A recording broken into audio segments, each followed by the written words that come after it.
नमस्ते जी। 61वीं श्रव्य कणिका ऋग्वेदादि भाष्य भूमिका, लेखक महर्षि दयानंद जी सरस्वती, जिस पर भाष्य लिखा है भूमिका भास्कर नाम से स्वामी विद्यानंद जी सरस्वती ने। हम दूसरा प्रकरण वेदोत्पत्ति विषय, इसका व्याख्यान आपके समक्ष कर रहे हैं। भूमिका भास्कर में गत श्रव्य कणिका में हमने जानने की कोशिश की कि किस प्रकार वेद का ज्ञान नित्य है और अपरिवर्तनीय है और पूर्ण ज्ञानी ईश्वर के द्वारा प्रादुर्भूत है। इस विषय को थोड़ा और आगे बढ़ाते हैं कि ईश्वरीय ज्ञान होने से वेद संपूर्ण ज्ञान का कोश है, प्रत्यक्ष एवं अतीन्द्रिय सभी प्रकार के ज्ञान की उपलब्धि का स्रोत है। ऐसा एक भी विषय नहीं है जिसका ज्ञान मनुष्य के वैयक्तिक अथवा सामूहिक तथा ऐहिक अथवा पारलौकिक जीवन के लिए आवश्यक हो और वेद में उपलब्ध न हो। वेद सब सत्य विद्याओं का पुस्तक है। ऋषि दयानंद की इसी मान्यता के संदर्भ में योगीराज अरविंद जी के अपने निबंध में दयानंदा एंड वेदास में लिखा कि दयानंद की इस धारणा में कि वेद में धर्म और विज्ञान दोनों की सच्चाइयां पाई जाती हैं, कोई भी उपहासास्पद या कल्पनामूलक बात नहीं है। इसके साथ मैं अपनी भी धारणा जोड़ना चाहता हूं कि वेदों में विज्ञान की वे भी सच्चाइयां हैं जिन्हें आधुनिक विज्ञान अभी तक नहीं जान पाया है। ऐसी अवस्था में स्वामी दयानंद जी ने वेद विज्ञान की गंभीरता के संबंध में अतिशयोक्ति से नहीं अपितु न्यूनोक्ति से ही काम लिया है। अमेरिकन विदुषी श्रीमती व्हीलर विल्लॉक्स ने इस विषय में लिखा, यह भारत उन वेदों की भूमि है जो अद्भुत ग्रंथ हैं, जिनमें न केवल पूर्ण जीवन के लिए उपयोगी धार्मिक सिद्धांतों का समावेश है अपितु उन तथ्यों का भी प्रतिपादन किया गया है जिन्हें विज्ञान ने सत्य प्रमाणित किया है। बिजली, रेडियम, इलेक्ट्रॉन, वायुयान आदि सभी कुछ वेदों के दृष्टा ऋषियों को ज्ञात प्रतीत होते हैं। महाराष्ट्र के सुप्रसिद्ध विद्वान नारायण भवानी राव पावगी ने अपने ग्रंथ वैदिक इंडिया मदर ऑफ पार्लियामेंट्स में वेदों के विषय में लिखा, वेद संपूर्ण ज्ञान का आदि स्रोत, ईश्वरीय प्रेरणा का मुख्य आधार, यहां तक कि दिव्य बुद्धि तथा नित्य सत्य का भंडार है। अपने दूसरे विश्वविख्यात ग्रंथ द वैदिक फादर्स ऑफ जियोलॉजी में श्री पावगी ने येन द्यौरुग्रा पृथ्वी च दृढ़ा ऋग्वेद 10:121-5 या औषधि ही पूर्वा जाता देवेभ्यस्त्रियुगम पुरा ऋग्वेद 10:97-1 स प्राचीनान पर्वतान दृंहदोजसाधराचीन मकृणोदपामपः ऋग्वेद 2:17-5 यह पृथ्वी व्यथमाना मंद्रिंहद यह पर्वतान प्रकुपितां अरमणात् ऋग्वेद 2:12-2 इत्यादि मंत्रों के आधार पर वेदों में भूगर्भ विद्या का मूल बताया है। उनका कहना है, मैं किसी खंडन के भय के बिना पाठकों को याद कराना चाहता हूं कि वेदों में ऐसी बहुत सी बातें हैं जिनका अभी तक किसी को ज्ञान नहीं। वे उस साहित्यिक धन की अक्षय खान है जो अभी तक अज्ञात पड़ा है। मुंबई के सुप्रसिद्ध विद्वान डॉक्टर V.G. रेले ने वेदों में जीव विज्ञान का विस्तृत वर्णन पाकर अपने बहुचर्चित ग्रंथ द वैदिक गॉड्स में लिखा है, हमारा आजकल का नाड़ी संस्थान की रचना संबंधी ज्ञान ऋग्वेद के जगत संबंधी वर्णन से इतना मेल खाता है कि मन में प्रश्न उठता है कि वेद वास्तव में धर्म ग्रंथ हैं या वे शरीर विज्ञान या नाड़ी संस्थान की रचना विषयक ग्रंथ हैं, जिन्हें पूरी तरह जाने बिना मनोवैज्ञानिक तथा दार्शनिक विचारों को ठीक ठीक नहीं समझा जा सकता। श्री पन्यम नारायण गौड़ ने अपनी महत्वपूर्ण पुस्तक introduction to the message of the 20th century में इस बात को सप्रमाण सिद्ध किया है कि वेदों में भौतिकी और रसायन शास्त्र के तत्व स्पष्टतया पाए जाते हैं। पुस्तक के मुखपृष्ठ पर ही पुस्तक के नाम के साथ उसके विषय का स्पष्टीकरण करते हुए वे लिखते हैं, containing a new method for the interpretation of the Vedas and experimental data proving that the Vedas are treatises on the abstract science। अर्थात इस पुस्तक में वेदों की क्रमबद्ध व्याख्या की नई प्रणाली बताई गई है और इस बात को सिद्ध किया गया है कि वेद शुद्ध वैज्ञानिक ग्रंथ हैं। अन्य धार्मिक ग्रंथों की भांति वेद मत प्रतिपादक अथवा रूढ़ अर्थों में धार्मिक ग्रंथ नहीं हैं। वेदों में भौतिक तथा आध्यात्मिक जगत में कार्य करने वाले सब अचल नियमों का, जिन्हें ऋत और सत्य के नाम से पुकारा गया है, समावेश है। चराचर जगत की उत्पत्ति, स्थिति, प्रलय और मनुष्य के आध्यात्मिक, आधिदैविक तथा आदि भौतिक जीवन से संबंधित सभी विषयों का प्रतिपादन वेदों में पाया जाता है। इस प्रकार संपूर्ण ज्ञान के आकर ग्रंथों का प्रेरक परमेश्वर ही हो सकता है, कोई मनुष्य नहीं। वेद में निहित ज्ञान के संदर्भ में कहा जाता है कि वेद में सब धर्म अर्थात नियमों का प्रतिपादन किया गया है। सर्वोभिहितो वेदे, क्योंकि वेद सर्व ज्ञान का स्रोत है। दूसरे शब्दों में वेद में परमेश्वर का संपूर्ण ज्ञान निहित है, इसीलिए वेद को सर्व ज्ञानमय कहा गया है। परंतु यह मान्यता अक्षरशः युक्ति संगत नहीं है। किसी भी विशेषज्ञ आचार्य द्वारा जब किसी विषय का प्रतिपादन करने के लिए किसी ग्रंथ की रचना की जाती है तो रचना के यथासंभव सर्वांग पूर्ण होने पर भी रचयिता का ज्ञान अवश्य ही उसकी अपेक्षा अधिक रहता है। पाणिनि मुनिकृत अष्टाध्यायी व्याकरण शास्त्र का अद्भुत ग्रंथ है, तब भी यह नहीं माना जा सकता कि उसमें पाणिनि मुनि का संपूर्ण ज्ञान आ गया है। फिर प्रभु का ज्ञान तो उसी के समान अनंत है। अनंत प्रभु का अनंत ज्ञान 4 पुस्तकों में कैसे समा सकता है? अनंता वै वेदाः, ज्ञान अनंत है।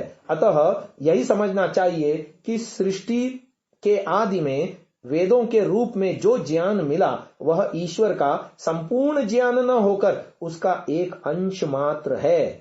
चारों संहिताओं को जो वेद कहा जाता है उसका यह अभिप्राय नहीं कि वेद इतना ही है। इसमें अनंता वै वेदाः तो प्रमाण है ही। विचार करने पर भी यही समझ में आता है कि ज्ञान को किसी सीमा में नहीं बांधा जा सकता। इसीलिए वेद को सर्व ज्ञानमय कहने का अभिप्राय यह है कि वेद में निर्दिष्ट ज्ञान जीव की अपेक्षा से संपूर्ण है। ज्ञानी पुरुषों के संसर्ग से अल्पज्ञ आत्मा का ज्ञान बढ़ता है। परमेश्वर द्वारा प्रदत्त वेद रूपी ज्ञान से तथा उसके साक्षात्कार से जीव के ज्ञान का विकास होता है, परंतु अल्पज्ञ होने के कारण वह अनंत ज्ञान का भंडार नहीं बन सकता।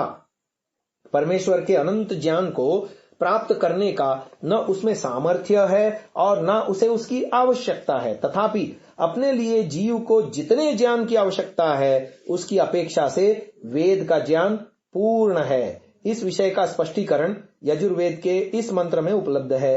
यावती द्यावा पृथ्वी यावच्च सप्त सिंधवो वितस्थिरे तावन्तमिन्द्र ते ग्रहमोर्जा गृह्णाम्यक्षितम मयि गृह्णाम्यक्षितम। यजुर्वेद 38:26। इस मंत्र में आया तावंतम पद पदार्थों की उस मर्यादा को प्रकट कर रहा है जितनी मात्रा में उनका ज्ञान आत्मा को होता है।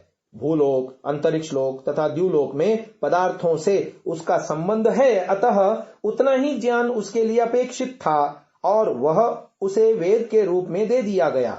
अनंता वै वेदाः में अनंत शब्द का प्रयोग औपचारिक भी हो सकता है।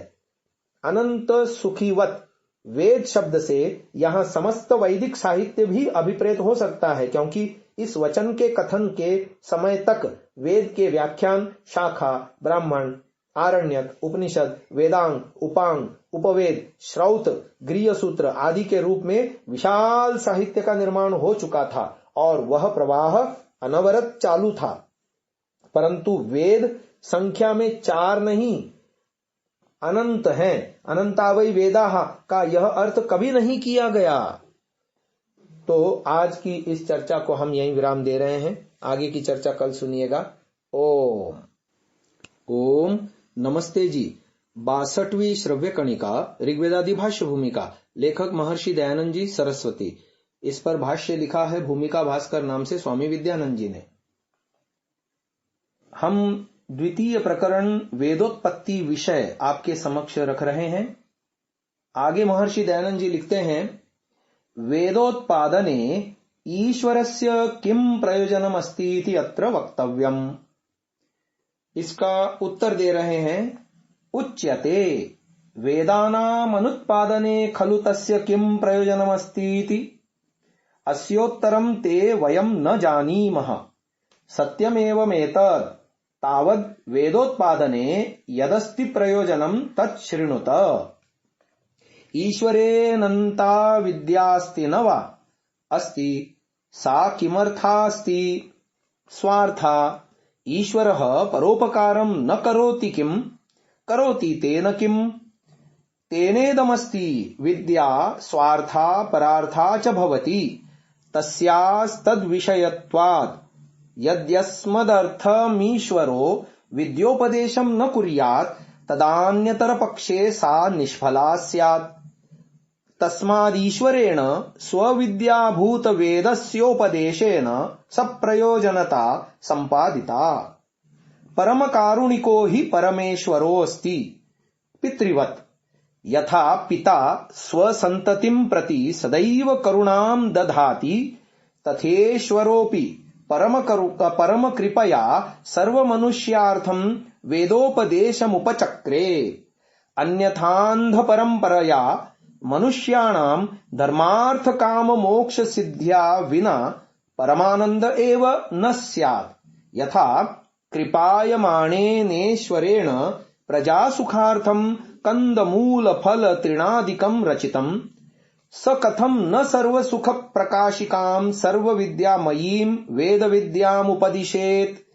किंच ब्रह्माण्डस्थोत्कृष्ट सर्वपदार्थप्राप्त्या यावत् सुखं भवति न तत् विद्याप्राप्तसुखस्य सहस्रतमेनांशेनापि तुल्यं भवत्यतो वेदोपदेश ईश्वरेण कृत एवास्तीति निश्चयः। संस्कृत में किए इस भाष्य का भाषार्थ आर्य भाषा में दे रहे हैं। वेदों के उत्पन्न करने में ईश्वर को क्या प्रयोजन था, प्रश्न उत्पन्न कर रहे हैं, इसका उत्तर दे रहे हैं। मैं तुमसे पूछता हूं कि वेदों के उत्पन्न नहीं करने में उसको क्या प्रयोजन था, जो तुम यह कहो कि इसका उत्तर हम नहीं जानते। ठीक है, पहले वेदों की उत्पत्ति में जो प्रयोजन है सो आप लोग सुने। फिर प्रश्न किया, ईश्वर में अनंत विद्या है व नहीं, इसका उत्तर देते हैं है। फिर पुनः प्रश्न किया, सो उसकी विद्या किस प्रयोजन के लिए है, उत्तर दिया अपने ही लिए, जिससे सब पदार्थों का रचना और जानना होता है। फिर प्रश्न किया, अच्छा तो मैं आपसे पूछता हूं कि ईश्वर परोपकार करता है व नहीं, उत्तर ईश्वर परोपकारी है। इससे क्या आया, इससे यह बात आती है कि जो विद्या है सो स्वार्थ और परार्थ के लिए होती है, क्योंकि विद्या का यही गुण है कि स्वार्थ और परार्थ इन दोनों को सिद्ध करना। जो परमेश्वर अपनी विद्या का हम लोगों के लिए उपदेश न करे तो विद्या से जो उपकार करना गुण है सो उसका नहीं रहे। इससे परमेश्वर ने अपनी वेद विद्या का हम लोगों के लिए उपदेश करके अपनी विद्या की सफलता सिद्ध की है। परमेश्वर हम लोगों का माता पिता के समान है। हम सब लोग जो उसकी प्रजा हैं उन पर नित्य कृपा दृष्टि रखता है। जैसे अपने संतानों के ऊपर पिता और माता सदैव करुणा को धारण करते हैं कि सब प्रकार से हमारे पुत्र सुख पावें, वैसे ही ईश्वर भी सब मनुष्यादि सृष्टि पर कृपा दृष्टि सदैव रखता है। इससे ही वेदों का उपदेश हम लोगों के लिए किया है। जो परमेश्वर अपनी वेद विद्या का उपदेश मनुष्यों के लिए न करता तो धर्म अर्थ काम और मोक्ष की सिद्धि किसी को यथावत प्राप्त न होती। उसके बिना परम आनंद भी किसी को नहीं होता।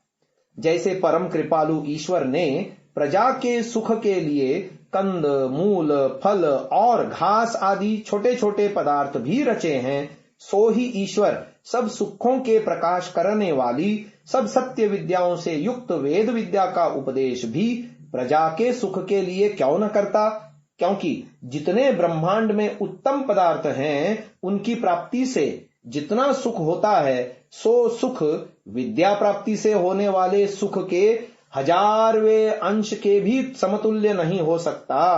ऐसा सर्वोत्तम विद्या पदार्थ जो वेद है उसका उपदेश परमेश्वर क्यों न करता। इससे निश्चय करके यह जानना कि वेद ईश्वर ही के बनाए हैं। इन वचनों पर स्वामी विद्यानंद जी भी अपने भाष्य को लिख रहे हैं कि साधारण मनुष्य भी बिना प्रयोजन के किसी कार्य में प्रवृत्त नहीं होता। अतः सर्वज्ञ चेतन ब्रह्म द्वारा सृष्टि के आदि में वेदों के प्रकट किए जाने का भी कोई न कोई प्रयोजन अवश्य होना चाहिए। प्रयोजन अपना और पराया दो प्रकार का होता है। परमेश्वर के सच्चिदानंद स्वरूप होने से उसे अपने लिए कुछ नहीं चाहिए। भोगापवर्गार्थम दृश्यम, जीवात्मा के भोग और अपवर्ग के लिए सृष्टि रचना है। भोग तो प्राकृत पदार्थ संपन्न करते हैं, किंतु अपेक्षित ज्ञान के बिना उनका समुचित उपयोग संभव नहीं। इसीलिए सृष्टि के आदि में परमात्मा ने जीवों के कल्याणार्थ अनेक विध पदार्थों की रचना की। पृथ्वी, जल, तेज, वायु आदि पदार्थों का निर्माण किया। लोह, ताम्र, रजत, सुवर्ण आदि धातु तथा वृक्ष, लता, औषधि, वनस्पति, पुष्प, फलादि, मेघ, नदी, समुद्र, पर्वत आदि तथा अन्य असंख्य पदार्थ संसार में उत्पन्न किए। मनुष्य, पशु, पक्षी आदि के शरीरों की रचना की, अर्थात समस्त स्थावर जंगम जगत का सृजन किया। वहीं उसने उपर्युक्त समस्त पदार्थों का यथावत उपयोग करने तथा अभ्युदय एवं निःश्रेयसार्थ संसार में समस्त कार्यकलाप के निर्वाहार्थ अपेक्षित ज्ञान का भी प्रकाश किया। इसी ईश्वरीय ज्ञान को वेद नाम से अभिहित किया गया। वेद वह दिव्य ज्ञान है जिसके आलोक में मनुष्य अभ्युदय के साथ साथ समाधि लाभ द्वारा आत्म साक्षात्कार करके अपवर्ग की सिद्धि कर सकता है। परमेश्वर के निरतिशय होने से उसका ज्ञान भी निरतिशय है, परंतु वेदों में उतना ही ज्ञान है जितना मनुष्य के लिए अपेक्षित है।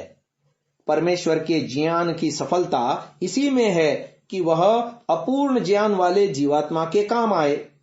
इसलिए यदि वह मनुष्य के लिए उपदेश न करता तो उसका होना व्यर्थ था। वेदोपदेश भाव के होने पर प्रयोजन का जिस प्रकार प्रश्न उठता है, उसी प्रकार उपदेश के न करने रूप अभाव में भी प्रश्न की संभावना हो सकती है। जैसे कोई आदमी प्रतिदिन भोजन करता है, यदि वह किसी दिन भोजन न करे तो प्रश्न होता है कि आज इसने भोजन क्यों नहीं किया। तब वह भोजन न करने वाला उत्तर में कुछ न कुछ तो कारण बताता है। ठीक उसी प्रकार वेदोत्पत्ति के अभाव में भी तो प्रश्न करना सर्वथा संगत है। भाव प्रयोजन को और भी सुदृढ़ और पुष्ट करने की दृष्टि से अभावात्मक प्रश्न मैं तुमसे पूछता हूं, क्या प्रयोजन था कि जो वेद का उपदेश किया गया? नेति नेति कहते हुए विषय की गहराई में जाकर वस्तु तत्व तक पहुंचना ऋषियों की परंपरागत शैली है। अतः यहाँ निषेधात्मक प्रश्न करने में न कोई शास्त्रीय प्रतिबंध है और न व्यावहारिक अनौचित्य। आज की इस चर्चा को हम यहीं विराम दे रहे हैं। आगे की चर्चा कल की श्रव्य कणिका में सुनेंगे। ओम नमस्ते जी। 63वीं श्रव्य कणिका ऋग्वेदादि भाष्य भूमिका, लेखक महर्षि दयानंद जी सरस्वती। इस पर भाष्य लिखा है भूमिका भास्कर नाम से स्वामी विद्यानंद जी ने। हम द्वितीय प्रकरण वेदोत्पत्ति विषय में स्वामी विद्यानंद जी द्वारा वेद के प्रकाशन का प्रयोजन क्या है इस विषय पर व्याख्यान कर रहे थे। थोड़ा सा व्याख्यान और बचा है उनका, तो उसे भी हम पढ़ लेते हैं। परमानंद की प्राप्ति धर्म, अर्थ, काम और मोक्ष की सिद्धि से ही होती है। शास्त्र साधित त्रिवर्ग यानी धर्म, अर्थ, काम मोक्ष में सहायक होता है और धर्मानुकूल अर्थ और काम ही प्रशंसनीय माने जाते हैं। यहाँ सिद्धि शब्द का प्रयोग बड़ा ही महत्वपूर्ण है। इसका आशय यह है कि धर्मानुकूल अर्थ और काम इस प्रकार सिद्ध अर्थात परिपक्व हो जाएं कि फिर उनके कारण पतन की आशंका न रहे। मोक्ष की सिद्धि होने पर उसके साधनों की आवश्यकता नहीं रह जाती, क्योंकि मोक्ष का परमानंद रूप फल प्राप्त हो जाता है। आचार्य शंकर ने केनोपनिषद के भाष्य में लिखा है, आत्म तत्व याथात्म्य विज्ञानात् विनिवृत्ता ज्ञान बीजस्य विच्छेदात्मनो मोक्ष संज्ञा इति। केनोपनिषद 3:3-1। अर्थात आत्म तत्व के वास्तविक विज्ञान से आत्मा के अज्ञान बीज के नष्ट होने का नाम ही मोक्ष है।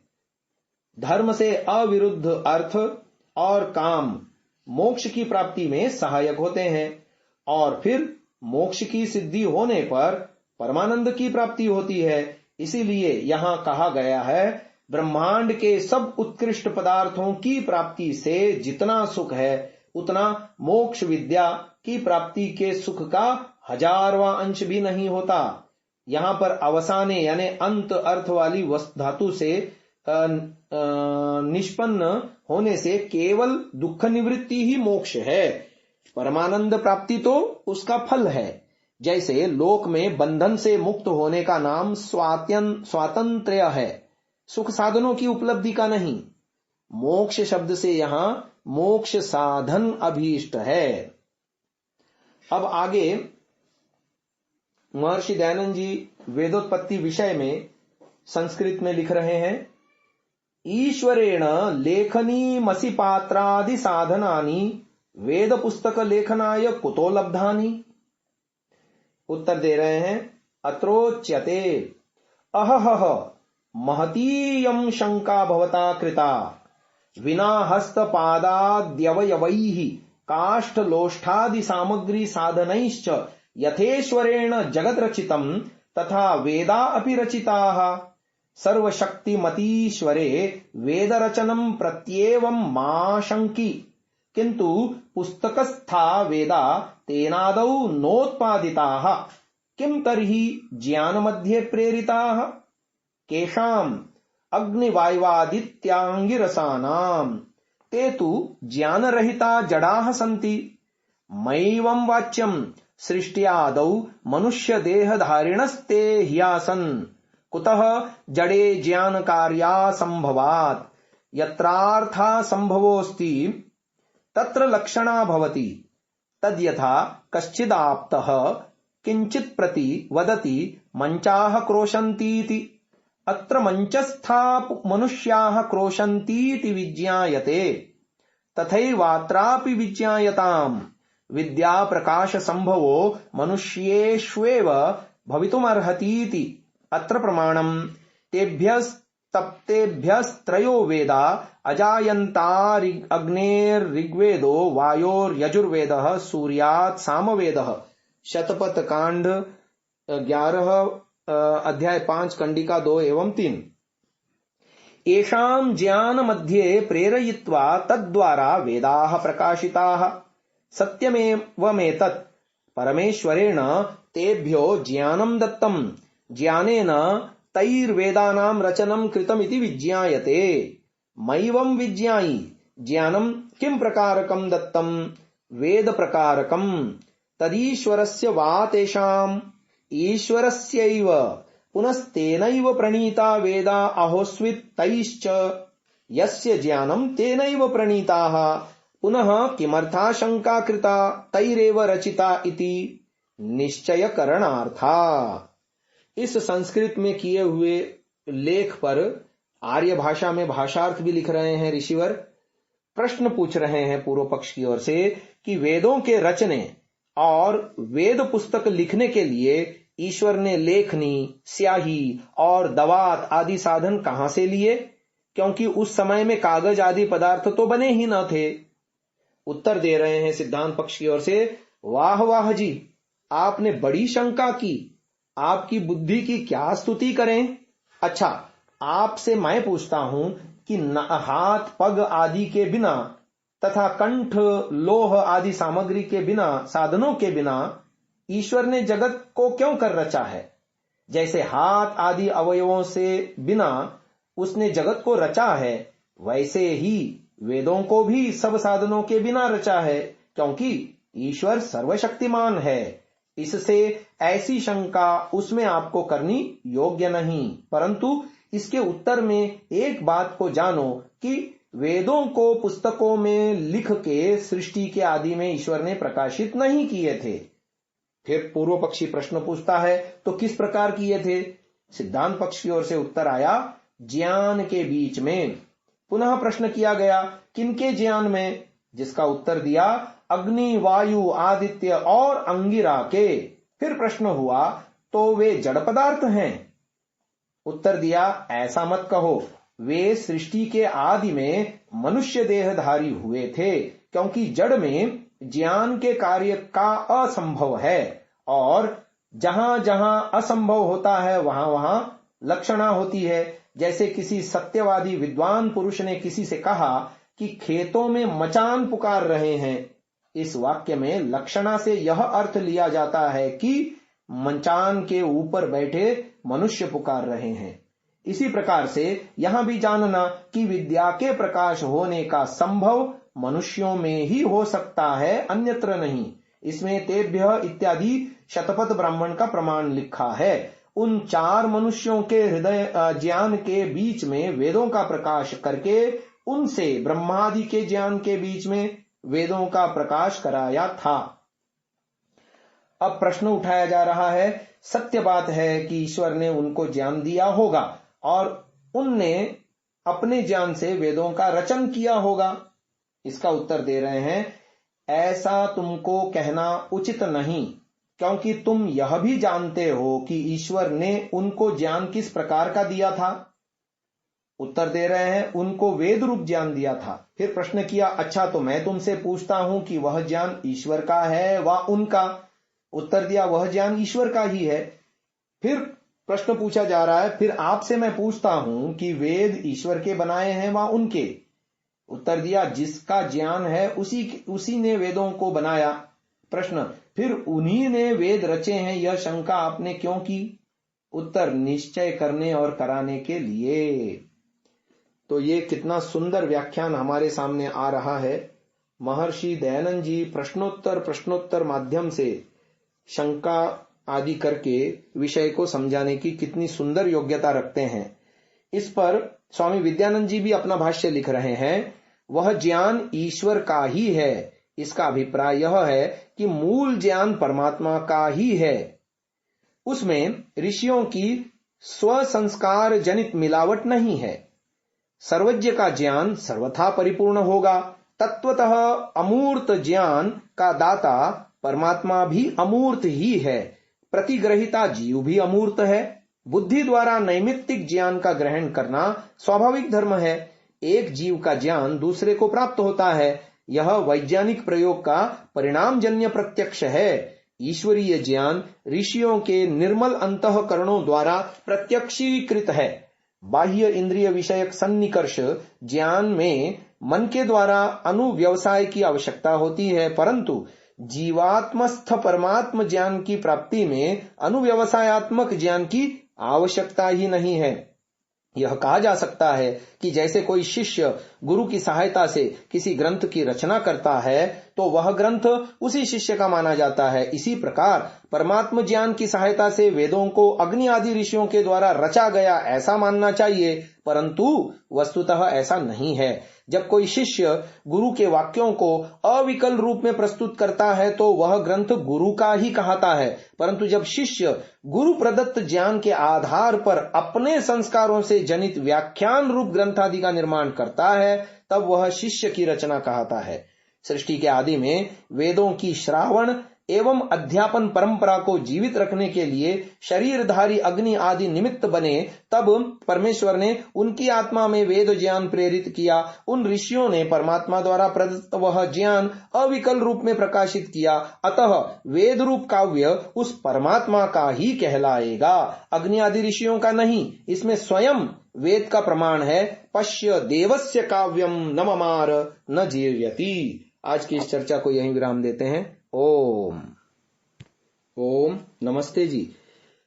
64वीं श्रव्य कणिका ऋग्वेदादि भाष्य भूमिका, लेखक महर्षि दयानंद जी सरस्वती, जिस पर भाष्य लिखा है भूमिका भास्कर नाम से स्वामी विद्यानंद जी ने। हम द्वितीय अध्याय वेदोत्पत्ति विषय को आपके समक्ष रख रहे हैं, जिस पर महर्षि दयानंद जी के विचारों पर स्वामी विद्यानंद जी अपने विचार दे रहे थे। और विषय था कि वेद आदि ऋषियों के बनाए ग्रंथ हैं या ईश्वर के।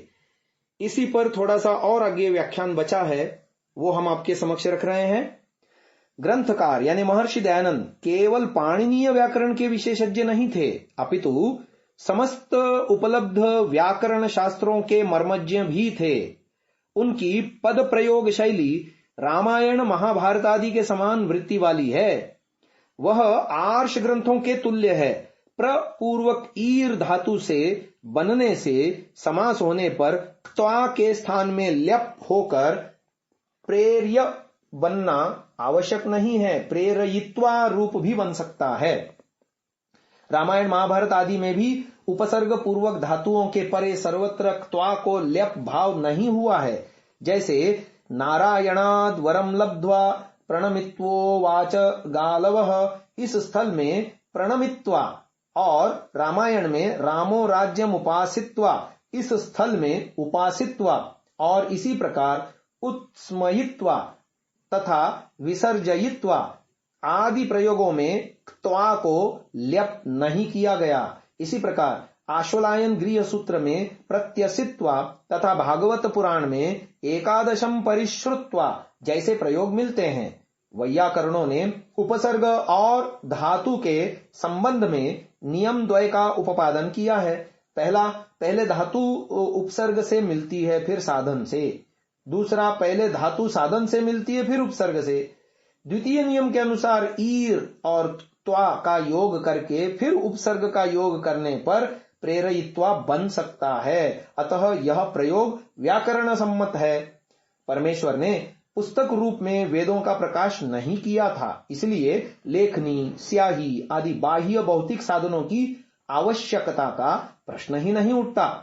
सर्गादि में परमात्मा ने ऋषियों की आत्मा में वेद प्रेरित किए, तत्पश्चात श्रुति यानी श्रवण परंपरा से लोगों में प्रचारित होते रहे। कालांतर में आवश्यकता पड़ने पर उन्हें पुस्तक रूप में निबद्ध किया गया। अग्नि, वायु, आदित्य, अंगिरा नामक ऋषियों का ईश्वर में प्रणिधान यानी स्थिति होने से उनके अंतःकरणों के दीप्त होने पर परमेश्वर के योग के द्वारा प्रत्यक्ष हो जाने से वेदों का प्रकाश हुआ। अर्थात निर्मल बुद्धि के ज्ञान ग्राहक स्वाभाविक गुण के कारण ही वेद ऋषियों के आत्मा में संक्रांत यानी प्रतिभासित हुए। संक्रमण से निस्सरण का या पृथक भाव अभिप्रेत नहीं है, क्योंकि गुण और गुणी का पार्थक्य कभी संभव नहीं। अध्यापक का ज्ञान सावयव पदार्थों की भांति शिष्य को प्राप्त नहीं होता।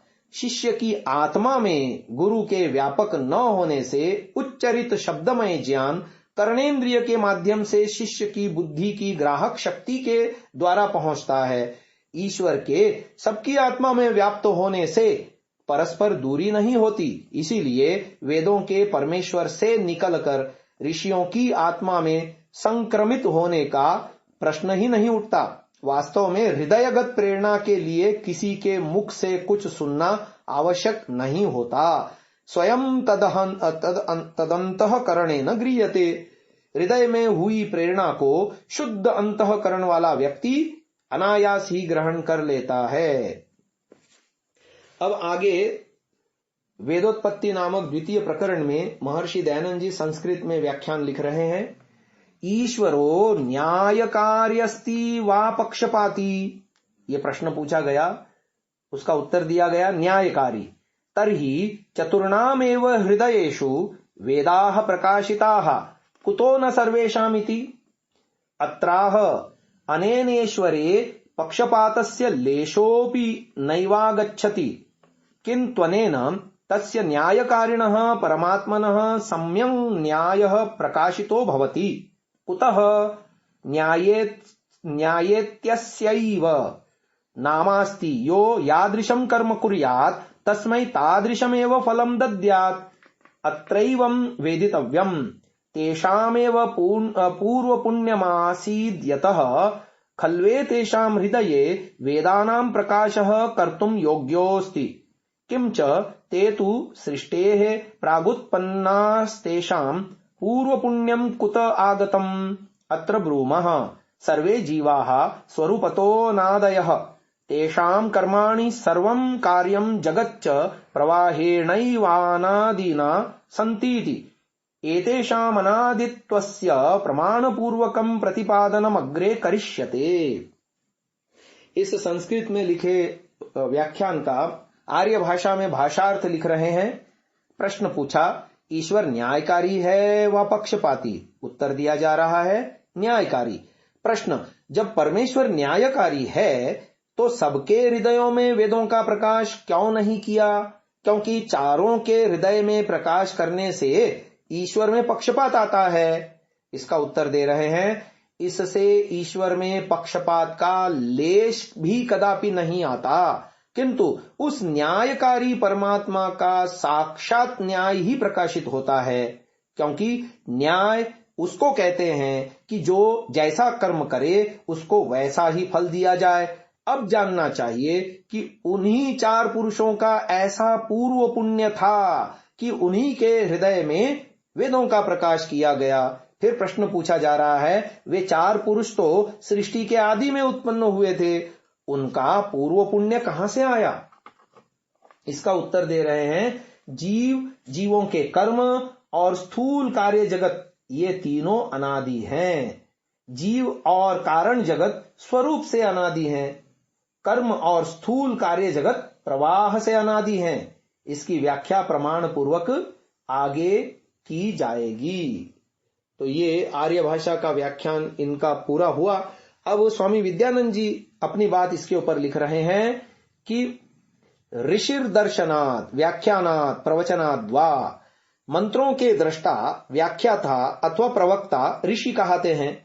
यदि अग्नि आदि को जड़ पदार्थ माना जाएगा तो यह सर्वथा असंगत होगा, क्योंकि जड़ पदार्थ ज्ञान के ग्रहण करने, उनका व्याख्यान करने तथा प्रवचन करने में नितांत असमर्थ हैं। अतः ईश्वरीय प्रेरणा से उसके ज्ञान को प्राप्त करने वाला देहधारी मनुष्य ही था। इस विषय में सायणाचार्य ने अपने ऋग्वेद भाष्य की उपक्रमणिका में लिखा है, जीव विशेषैरग्नि वायवादित्यैर्वेदानाम उत्पादित्वात्। अर्थात सायणाचार्य के मत में अग्नि, वायु आदि जीव विशेष थे।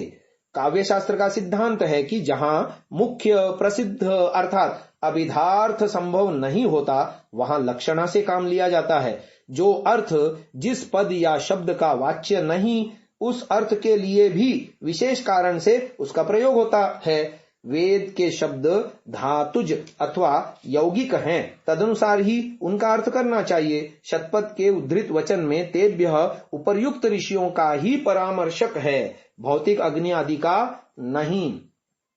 अग्नि आदि जिनका परमेश्वर ने अपने ज्ञान के संक्रमण के लिए वर्ण किया, संभवतः वे मोक्ष की अवधि में दीर्घ काल तक उसी में लीन रहकर लौटने वाले विशिष्ट जीव थे।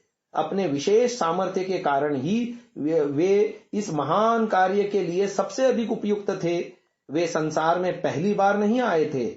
उनके शरीर में स्थित आत्मा की उत्पत्ति नहीं हुई थी, वह तो पहले से विद्यमान था। पूर्व जन्मों में अनुष्ठित कर्मों के अनुसार विविध प्रकार के शरीरों को धारण करता जीवात्मा की अनंत जन्म कर्म फल परंपरा को सिद्ध करता है। यह जीवात्मा के अविनाशी होने और अविनाशी होने से अनुत्पन्न होने का स्पष्ट प्रमाण है। जैसे भाव का अभाव या विनाश संभव नहीं, वैसे ही अभाव से भाव की उत्पत्ति भी संभव नहीं।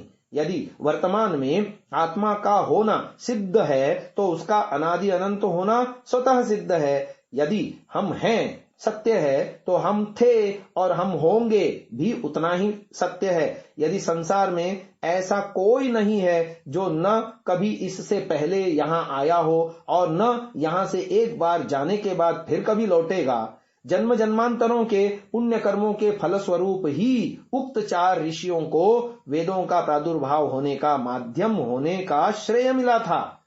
नासदीय सूक्त में प्रलय काल का विवरण प्रस्तुत करते हुए लिखा है, रेतोधा आसन। इन पदों से स्पष्ट होता है कि रेतोधा रेतस को धारण करने वाले जीवात्मा सर्ग से पूर्व विद्यमान थे। सायणाचार्य ने प्रकृत मंत्र के भाष्य में लिखा है, रेतसो बीज भूतस्य कर्मणो विधातारः भोक्तारश्च जीवा आसन। प्रलय काल में शरीरधारी न होने के कारण जीवों की नामरूप पहचान नहीं की जा सकती। उस अवधि में वे मूर्छित अथवा सुषुप्ति अवस्था में पड़े रहते हैं। जगत सर्ग में सब कुछ व्यक्त हो जाता है और जीवात्माएं अपने अपने कर्मों के अनुसार भौतिक शरीर धारण कर लेती हैं। इसीलिए यह नहीं कहा जा सकता कि सृष्टि के आदि में उत्पन्न 4 ऋषियों का पूर्व पुण्य कहां से आया। आज की इस चर्चा को यहीं विराम देते हैं। ओम ओम नमस्ते जी। 65वीं श्रव्य कणिका ऋग्वेदादि भाष्य भूमिका, लेखक महर्षि दयानंद जी सरस्वती, जिस पर भाष्य लिखा है भूमिका भास्कर नाम से स्वामी विद्यानंद जी ने। हम वेदोत्पत्ति विषय नामक द्वितीय प्रकरण में चल रहे हैं। आगे ऋषि दयानंद लिख रहे हैं, किम गायत्र्यादि छंदो रचनम अपीश्वरेणैव कृतम।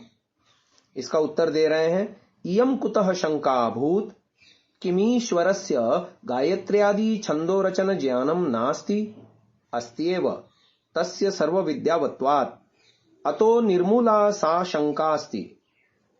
फिर प्रश्न उत्पन्न कर रहे हैं, चतुर्मुखेण ब्रह्मणा वेदा निरमायिषत्येतैः इति ऐतिह्यम। इसका उत्तर दे रहे हैं, मैवं वाच्यम ऐतिह्यस्य शब्द प्रमाणांतर भावात् आप्तोपदेशः शब्दः। न्याय शास्त्र में प्रथम अध्याय में प्रथमाह्निक में 7वां सूत्र है ये। इति गौतमाचार्येणोक्तत्वात् शब्द ऐतिह्यम इत्यादि च अस्यैवोपरि आप्तः खलु साक्षात्कृत धर्म यथा दृष्टस्यार्थस्य चिख्यापयिषया प्रयुक्ता उपदेष्टा साक्षात्करणमर्थस्य आप्तिस्तस्य तया प्रवर्तित इत्याप्तः इति न्याय भाष्ये वात्स्यायनोक्तेः। अतः सत्यस्यैवैतिह्यत्वेन ग्रहणं नानृतस्य यत् सत्य प्रमाणम आप्तोपदिष्टमैतिह्यम तद्ग्राह्यम नातो विपरीतमिति अनृतस्य प्रमत्तगीतत्वात्। एवमेव व्यासेनार्षिभिश्च वेदा रचिता इत्याद्यपि मिथ्यैवास्तीति मन्यताम्। नवीन पुराण ग्रंथानां तंत्र ग्रंथानां च वैयर्थापत्तेश्चेति। अब इसका आर्य भाषा में भाषार्थ लिख रहे हैं। प्रश्न पूछा जा रहा है, क्या गायत्री आदि छंदों का रचन भी ईश्वर ने ही किया है? इसका उत्तर दे रहे हैं, यह शंका आपको कहां से हुई? मैं तुमसे पूछता हूं, क्या गायत्री आदि छंदों के रचने का ज्ञान ईश्वर को नहीं है? ईश्वर को सब ज्ञान है। अच्छा, तो ईश्वर के समस्त विद्यायुक्त होने से आपकी यह शंका भी निर्मूल है। फिर प्रश्न पूछा जा रहा है, 4 मुख के ब्रह्मा जी ने वेदों को रचा होगा, ऐसे इतिहास को हम लोग सुनते हैं। इसका उत्तर दे रहे हैं, ऐसा मत कहो, क्योंकि इतिहास को शब्द प्रमाण के भीतर गिना है। आप्तोपदेश शब्द अर्थात सत्यवादी विद्वानों का जो उपदेश है उसको शब्द प्रमाण में गिनते हैं। ऐसा न्याय दर्शन में गौतमाचार्य ने लिखा है, तथा शब्द प्रमाण से जो युक्त है वही इतिहास मानने योग्य है, अन्य नहीं। इस सूत्र के भाष्य में वात्स्यायन मुनि ने आप्त का लक्षण कहा है कि जो साक्षात सब पदार्थ विद्याओं का जानने हारा, कपट आदि दोषों से रहित धर्मात्मा है, कि जो सदा सत्यवादी, सत्यवानी और सत्यकारी है, जिसको पूर्ण विद्या से आत्मा में जिस प्रकार का ज्ञान है, उसके कहने की इच्छा की प्रेरणा से सब मनुष्यों पर कृपा दृष्टि, सब सुख होने के लिए सत्य उपदेश का करने वाला है, और जो पृथ्वी से लेके परमेश्वर पर्यंत सब पदार्थों को यथावत साक्षात करना और उसी के अनुसार वर्तना है, इसी का नाम आप्ति है। इस आप्ति से जो युक्त होकर व्यवहार में प्रयुक्त हो उसको आप्त कहते हैं। उसी के उपदेश का प्रमाण होता है, इससे विपरीत मनुष्य का नहीं, क्योंकि सत्य वृत्तांत का ही नाम इतिहास है, अनृत का नहीं। सत्य प्रमाण युक्त जो इतिहास है वही सभी मनुष्यों को ग्रहण करने के योग्य है। इससे विपरीत इतिहास का ग्रहण करना किसी को योग्य नहीं, क्योंकि प्रमादी पुरुष के मिथ्या कहने का इतिहास में ग्रहण ही नहीं होता। इसी प्रकार व्यास जी ने चारों वेदों की संहिताओं का संग्रह किया है, इत्यादि इतिहासों को भी मिथ्या ही जानना चाहिए। जो आजकल के बने ब्रह्मवैवर्त आदि पुराण और ब्रह्मयामल आदि तंत्र ग्रंथ हैं, इनमें कहे इतिहासों का प्रमाण करना किसी मनुष्य को योग्य नहीं, क्योंकि इनमें असंभव और अप्रमाण कपोल कल्पित मिथ्या इतिहास बहुत लिख रखे हैं, और जो सत्य ग्रंथ शतपथ आदि ब्राह्मण आदि हैं, उनके इतिहासों का कभी त्याग नहीं करना चाहिए। स्वामी विद्यानंद जी अपनी बात लिखते हैं, उसी को हम आपको सुना रहे हैं। भूमिका भास्कर में, भाषा के बिना ज्ञान वाहकता संभव नहीं, क्योंकि भाषा ही ज्ञान का आधार है। भाषा और ज्ञान में अविनाभाव संबंध है। न भाषा के बिना ज्ञान रह सकता है और न ज्ञान के बिना भाषा रह सकती है। ऐसी अवस्था में यही मानना होगा कि सृष्टि के आदि में मनुष्य के आत्मा में ज्ञान और भाषा का एक साथ प्रकाश हुआ। भाषा को मनुष्य तक पहुंचाने वाला परमात्मा है, इसलिए ज्ञान की भांति भाषा भी अपौरुषेय है। दूसरे शब्दों में, आदि ज्ञान और आदि भाषा दोनों समान रूप से परमात्मा की ही देन है। जब बिना निमित्त के ज्ञान और भाषा का बोध नहीं होता, तो आदि में जिससे पूर्व कोई भाषा थी ही नहीं, उस समय किस निमित्त से भाषा का आविर्भाव हुआ? निश्चय ही आदि भाषा का आविर्भाव परमात्मा से ही हुआ मानना होगा। जिस प्रकार हिप्नोटिज्म करने वाला अपने सब्जेक्ट से केवल मानसिक प्रेरणा से ऐसी भाषाओं के शब्द बुलवा लेता है जिन्हें वह पहले से नहीं जानता, उसी प्रकार सर्वव्यापक तथा सर्वशक्तिमान परमात्मा सृष्टि के आदि में उत्पन्न मनुष्यों के हृदय में भाषा का संक्रमण करता है। शब्दार्थ संबंध से युक्त भाषा वेद ज्ञान में अंतर्निहित होती हुई ऋषियों के हृदय में प्रकाशित होकर मनुष्यों को प्राप्त हुई और संसार में व्यवहार में आई। इस विषय में स्वयं वेद का कथन है, बृहस्पते प्रथमं वाचो अग्रम यत् प्रेरत नामधेयं दधाना यज्ञेन वाचः पदवीयमायन् तमन्वविन्दन् ऋषिषु प्रविष्टाम्। ऋग्वेद 10:71-1। यहाँ ऋषिषु प्रविष्टाम इस सूक्ति से स्पष्ट है कि वेदवाणी ऋषियों के माध्यम से प्राप्त ईश्वरीय वाणी है, मनुष्यों की बनाई हुई नहीं। भाषा अपने आप मुंह से फूट पड़े या बाह्य इंद्रियों के अनुकरण से भाषा बन जाए, ये दोनों प्रक्रियाएं असंभव हैं। मनुष्य वही भाषा बोलता है जो उसके कानों में पड़ती है। एक शिशु भी वही भाषा बोलता है जो वह अपने माता पिता या पड़ोसियों से सुनता है। यही कारण है कि प्रत्येक प्रांत या जिले की भाषा में भिन्नता पाई जाती है। जब कोई मनुष्य बिना सीखी भाषा नहीं बोल सकता, तो यह कहना कि वह स्वयं भाषा बना लेगा किसी प्रकार माननीय नहीं हो सकता। मनुष्य के मुख से जो ध्वनि नाद रूप में होती है, वर्णात्मक रूप में हमारे कानों तक पहुंचती है, वैसी ध्वनि मनुष्य के अतिरिक्त और किसी प्राणी के मुख से नहीं निकलती। पशु पक्षियों की ध्वनियां वर्णात्मक होती ही नहीं, तब यह कैसे हो सकता है कि मनुष्य अपने वर्णों से पशु पक्षियों की ध्वनियों के अनुकरण पर बना ले।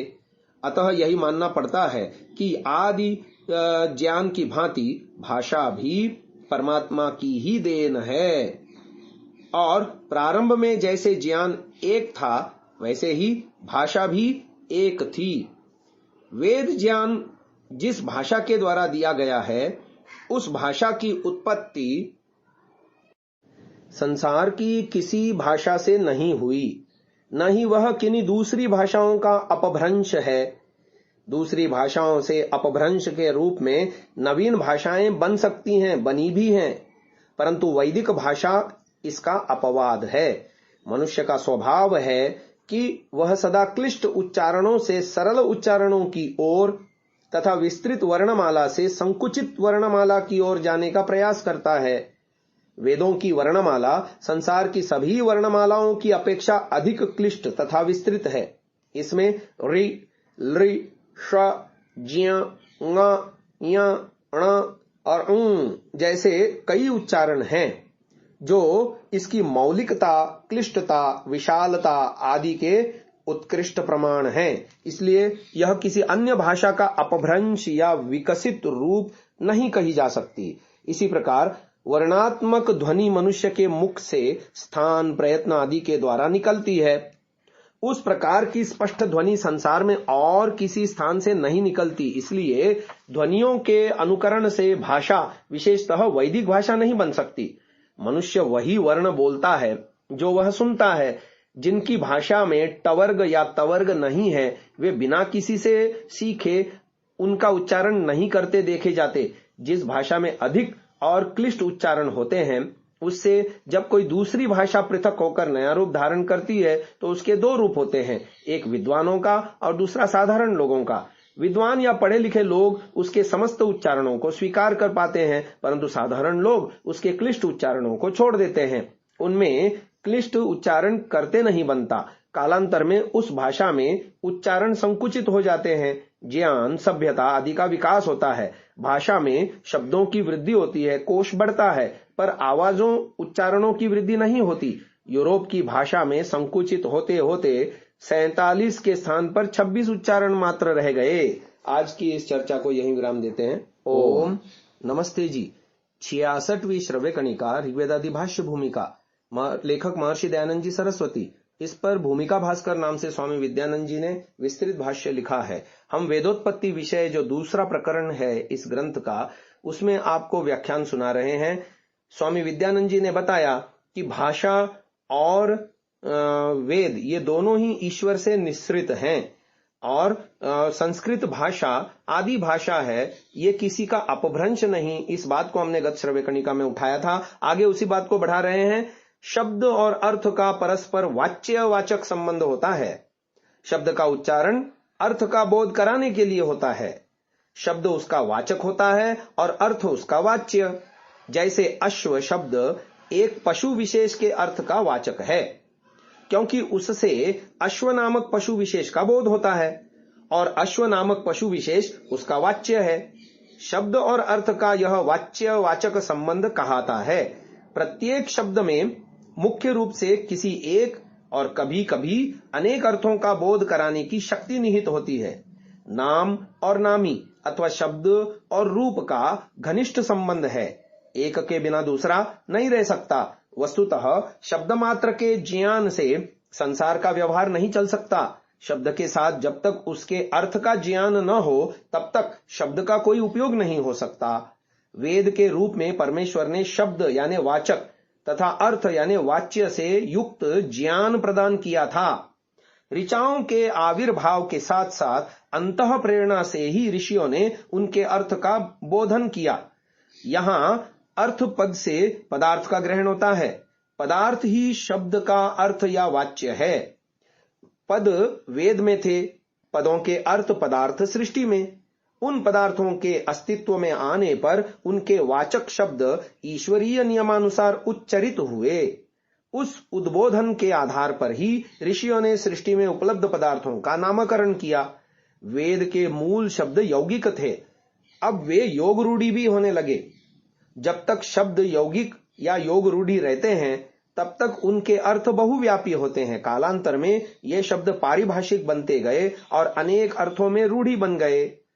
ऋषियों की आत्मा में शब्दमय ज्ञान हुआ। अन्योन्यम अभिहर्यत वत्सम जातमिवाग्न्या, अथर्ववेद 3:31। अर्थात आपस में तुम ऐसे प्यार करो जैसे गाय अपने सद्यो जात बछड़े को करती है। इन शब्दों के साथ ही ऋषियों की आत्मा में बछड़े को प्यार करती हुई गाय का चित्र भी अंकित हो गया। जिस प्रकार एक इंजीनियर पहले अपने मन में किसी मकान या पुल का चित्र बना लेता है और फिर उस चित्र के आधार पर वैसे ही मकान या पुल का निर्माण कर लेता है, उसी प्रकार वेद के शब्दों से सूचित होने वाले विभिन्न पदार्थों के परमात्मा द्वारा मन में उत्पन्न किए गए चित्रों के आधार पर आदि सृष्टि में ऋषियों ने पदार्थों की रचना कर डाली। अथर्ववेद 3:17 तथा ऋग्वेद 10:101-3 के कृषि संबंधी मंत्रों का उपदेश देते समय परमात्मा ने ऋषियों के मन में इन मंत्रों के शब्दों से सूचित होने वाले पदार्थों के चित्र उत्पन्न कर दिए।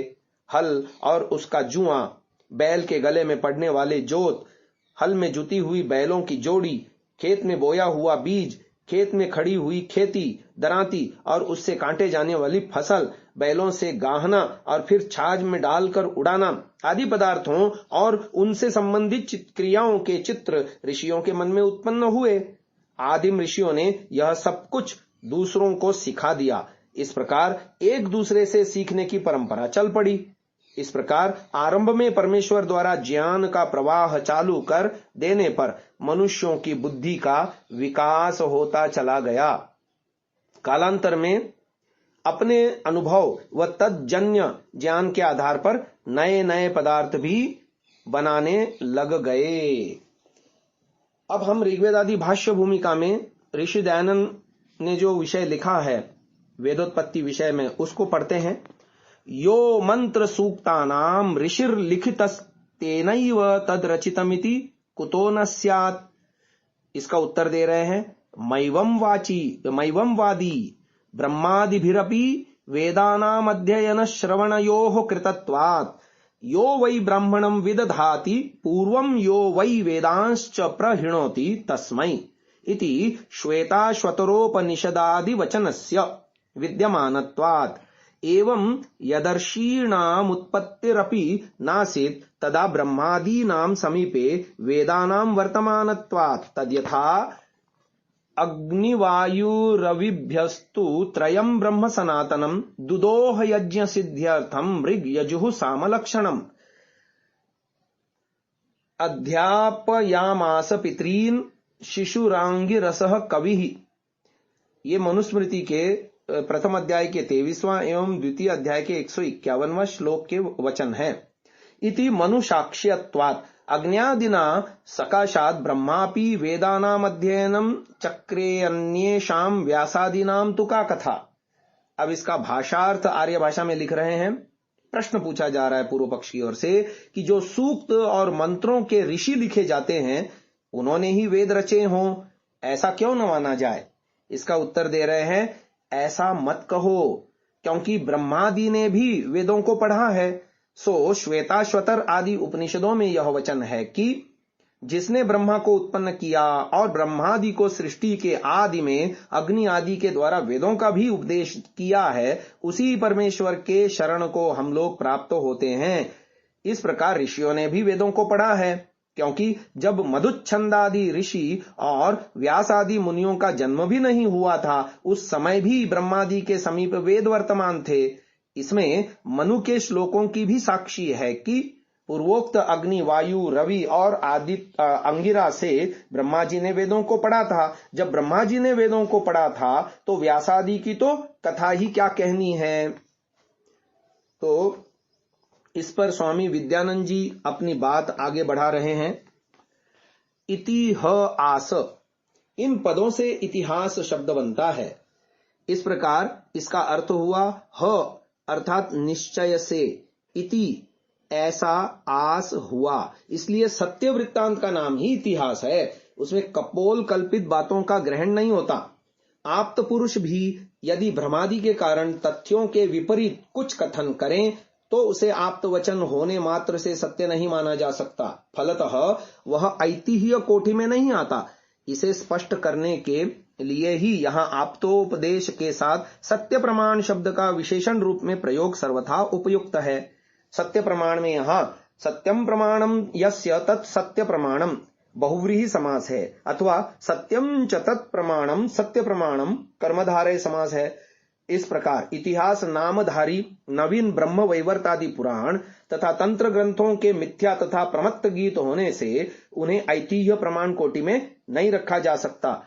वेद, उपनिषद, ब्राह्मण ग्रंथादि के अनुसार चारों वेदों का ज्ञाता की ब्रह्मा संज्ञा है। ब्रह्मा के चारों वेदों का विद्वान होने के कारण ही औपचारिक रूप में 4 मुखों वाले ब्रह्मा की कल्पना कर ली गई कालांतर में। गायत्री उपनिषद में वेदाद ब्रह्मा भवति कहा है। गोपत ब्राह्मण में लिखा है अथर्वैर्वा ब्रह्मा, तथा इसके प्रसंग में सायणाचार्य ने लिखा है ब्रह्मैको जाते जाते विद्याम ददाति ब्रह्मा सर्व विदिति, अर्थात ब्रह्मा सब वेदोक्त कर्मों का ज्ञाता होता है। ब्रह्मा देवानाम पदवी इत्यादि ऋग्वेदीय 996 मंत्र भाष्य में सायणाचार्य लिखते हैं देवानाम स्तोत्रिकारिणाम ऋत्विजाम ब्रह्मा ब्रह्माख्य ऋत्विक स्थानीयो भवति, अर्थात स्तुति करने वाले ऋत्विक देवों में ऋत्विक स्थानीय ब्रह्मा होता है। निश्चय ही यहाँ मनुष्य देहधारी ब्रह्मा अभिप्रेत है। जब सर्वत्र ब्रह्मा को वेदों का ज्ञाता कथन किया है तो वेदोत्पत्ति से पूर्व ब्रह्मा का होना उपपन्न नहीं होता। किसी भी भाष्यकार की अग्नि आदि से पूर्व ब्रह्मा के होने में साक्षी नहीं है। वेदों को जानने वाला ब्रह्मा वेदोत्पत्ति से परवर्ती हो सकता है, पूर्ववर्ती नहीं। फलतः ब्रह्मा को वेदों का रचयिता नहीं माना जा सकता। कुछ लोगों की मान्यता है कि मूल रूप में एक ही वेद था। महर्षि वेद व्यास ने उसे 4 भागों में बांटकर ऋग्वेद, यजुर्वेद, सामवेद और अथर्ववेद के रूप में प्रस्तुत किया। भट्ट भास्कर ने तैत्तिरीय संहिता भाष्य में, दुर्गाचार्य ने निरुक्त 1-2 की टीका में तथा महिदर ने यजुर्वेद भाष्य के प्रारंभ में भागवत पुराण के 12वें स्कंद के 6ठे अध्याय के आधार पर लिखा है कि ब्रह्मा से परंपरा द्वारा प्राप्त वेद के 4 विभाग महर्षि वेदव्यास ने किए। विष्णु पुराण 3:6 में भी कहा है, अद्य एको यजुर्वेदस चतुर्धा व्यकल्पयत, अर्थात आदिकाल के यजुर्वेद के 4 विभाग वेदव्यास ने किए हैं। आगे की चर्चा हम कल के श्रव्य कणिका में आपको सुनाएंगे। इसको यहीं विराम देते हैं। ओम नमस्ते जी। 67वीं श्रव्य कणिका ऋग्वेद आदि भाष्य भूमिका, लेखक महर्षि दयानंद जी सरस्वती। इसके ऊपर विस्तृत भाष्य लिखा है भूमिका भास्कर नाम से स्वामी विद्यानंद जी ने। हम वेदोत्पत्ति विषय प्रकरण, जो द्वितीय प्रकरण है पुस्तक का, उसमें से आपको व्याख्यान सुना रहे हैं। स्वामी विद्यानंद जी लिखते हैं, कुछ लोगों की मान्यता है कि मूल रूप में एक ही वेद था। महर्षि वेदव्यास ने उसे 4 भागों में बांटकर ऋग्वेद, यजुर्वेद, सामवेद और अथर्ववेद के रूप में प्रस्तुत किया। भट्ट भास्कर ने तैत्तिरीय संहिता भाष्य में, दुर्गाचार्य ने निरुक्त 1-20 की टीका में, महिदर ने यजुर्वेद भाष्य के प्रारंभ में, भागवत पुराण के 12वें स्कंद में 6ठे अध्याय के आधार पर लिखा है कि ब्रह्मा से परंपरा द्वारा प्राप्त वेद 4 विभागों में महर्षि वेदव्यास ने किए। पुराण विष्णु पुराण में 3:6 में कहा है, आद्य एको यजुर्वेदस चतुर्धा व्यकल्पयत, अर्थात आदिकाल के यजुर्वेद के 4 विभाग वेदव्यास ने किए। अग्नि पुराण में भी लिखा है, आद्यो वेदस चतुष्पादः शतसहस्र संमितः एक आसीद यजुर्वेदस तम चतुर्धा व्यकल्पयत, अर्थात 4 भागों में विभक्त होने से पूर्व एक यजुर्वेद था जिसमें शतसहस्र अर्थात 1,00,000 मंत्र थे। मत्स्य पुराण 144/10 तथा विष्णु पुराण 3:3-20 में भी इसी मत का अनुमोदन किया है। परंतु स्वयं वेदों और वेदोत्तर वांग्मय तथा अन्य आप्त वचनों से प्रमाणित है कि सृष्टि के आदि में ही एक साथ 4 वेदों का प्रादुर्भाव हुआ। वेद व्यास द्वारा वेद के 4 विभाग किए जाने की कल्पना अयुक्त तथा सर्वथा असंगत है। व्यास के पूर्व तो उपनिषद तथा ब्राह्मण ग्रंथ अस्तित्व में आ चुके थे और उनमें वेदों की शाखाओं तथा उन शाखाओं में प्रक्षेप तक का वर्णन है। यह हो सकता है कि वेद व्यास ने अपने समय में भिन्न भिन्न बहुत सी शाखाएं बन जाने के कारण ब्राह्मण और श्रौत सूत्रादि का निश्चय कर लिया हो कि किस किस शाखा का कौन कौन सा ब्राह्मण है। यह भी संभव है कि उन्होंने शाखाओं का प्रवचन या उनकी व्यवस्था की हो। 4 वेदों का आदिकाल से एक साथ होना सिद्ध करने के लिए हम यहाँ अनेकत्र उपलब्ध प्रमाणों में से कुछ एक प्रस्तुत करते हैं। पहला प्रमाण दे रहे हैं अथर्ववेद का, यस्मिन् वेदा निहिता विश्व रूपाः। दूसरा भी अथर्ववेद का ही है, ब्रह्म प्रजापतिर्विधाता लोका देवाः सप्त ऋषयोऽग्नयः। उपर्युक्त दोनों मंत्रों में अन्यत्र भी वेद का बहुवचनांत वेदाः प्रयुक्त हुआ है। तस्माद् यज्ञात् सर्वहुतः ऋचः सामानि जज्जिरे छंदांसि जज्जिरे तस्मात् यजुस्तस्माद् अजायत। यह ऋग्वेद का वचन है। यह मंत्र ज्यों का त्यों यजुर्वेद 31:7 तथा छंदांसी के स्थान पर छंदोह के साथ अथर्ववेद में 19:9-13 में भी आया है। यस्मिन् ऋचः साम यजुंषि यस्मिन् प्रतिष्ठिता रथनाभा विवाराः यस्मिन् चित्तम् सर्वमोतम् प्रजानाम् तन्मे मनः शिव संकल्पमस्तु। यजुर्वेद यस्माद्रिचो अपातक्ष्यन् यजुर्यस्मादपाकशन् सामानि यस्य लोमान्यथर्वाङ्गिरसो मुखम्। अथर्ववेद स्तोमश्च ऋक्च सामच बृहच्च रथन्तरञ्च स्वर्वेदा अगन्म। यजुर्वेद ऋचं वाचं प्रपद्ये मनो यजुः प्रपद्ये साम प्राणं प्रपद्ये चक्षुः श्रोत्रं प्रपद्ये। यजुर्वेद सुपर्णोऽसि गरुत्मान् स्तोम आत्मा छन्दस्यांगानि यजुंषि नाम सामते तनुः। यजुर्वेद ऋचो नामानि यजुंषि नामानि सामानि नामानि। यजुर्वेद ऋक् साम यजुरुच्छिष्टे अथर्ववेद यत्र ऋषयः प्रथमजा ऋचः साम यजुर्मही अथर्ववेद स उत्तमां दिशमनुव्यचलत् तम ऋचः सामानि च यजुंषि च ब्रह्म चानुव्यचलन् अथर्ववेद ब्रह्माणो यस्यामर्चन् त्रिभिः साम्ना यजुर्विदः अथर्ववेद ऋचः सामानि छन्दांसि पुराणं यजुषा सह उच्छिष्टा जज्जिरे सर्वे दिवि देवा दिविश्रितः अथर्ववेद चत्वारि शृंगास्त्रयोस्य पादा द्वै शीर्षे ऋग्वेद एवं वा अर्यस्य महतो भूतस्य निश्वसितमेतत् ऋग्वेदो यजुर्वेदः सामवेदोऽथर्वाङ्गिरसः शतपथ ब्राह्मण और वेदारण्यक उपनिषद त्रयो वेदा अजायन्त ऋग्वेद एवाग्नेरजायत यजुर्वेदो वायो सामवेद आदित्यात् ऐतरेय ब्राह्मण गोपद ब्राह्मण आदि में भी चारों वेदों का नाम निर्देश करने के पश्चात चार ऋत्विजों में कौन किस वेद का पंडित हो इसका निर्देश करते हुए लिखा ऋग्विदमेव होतारम वृणीष्व यजुर्विदमध्वर्युं सामविद मुद्गात मत गातरमथर्वांगिरो विदम ब्रह्माणम तथा हास्य यज्ञ चतुष्पाद प्रतिष्ठति तत्रापरा ऋग्वेदो यजुर्वेदः सामवेदो अथर्ववेदः मुंडकोपनिषद ऋग्वेदम विजानाति यजुर्वेदम सामवेदमाथर्वणम चतुर्थम छांदोग्योपनिषद अग्निवायुरविभ्यस्तु त्रयं ब्रह्म सनातनम दुदोह यज्ञ सिद्ध्यर्थम ऋग यजुः सामलक्षणम मनुस्मृति चत्वारो वेदाः सांगा सरहस्या बहुधा भिन्ना एकशतमध्वर्युशाखाः सहस्रवर्त्मा सामवेद एकविंशतिधा वाह्वृत्यं नवधाथर्वाणो वेदः महाभाष्य पश्पशान्निक नान ऋग्वेद विनीतस्य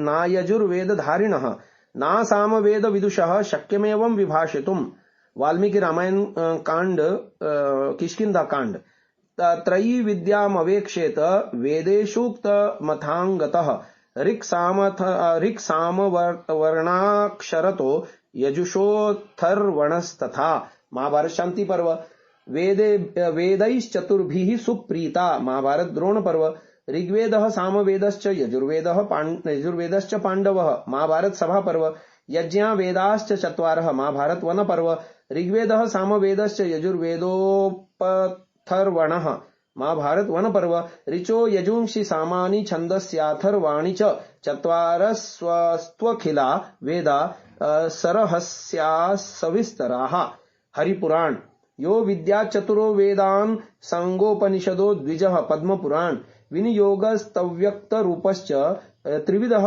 संप्रदर्श्यते ऋग यजु साम रूपेण मंत्रो वेद चतुष्टये सर्वानुक्रमणि चतुर्ष्वपि हि वेदेषु त्रिधैव विनियुज्यते षड्गुरु शिष्य सर्वानुक्रमणि वृत्ति की भूमिका जैमिनी निम्नलिखित मीमांसा शास्त्र में 2:1:35 से 37 सूत्रों के अनुसार त्रयी विद्या वेद चतुष्टय का ही नाम है।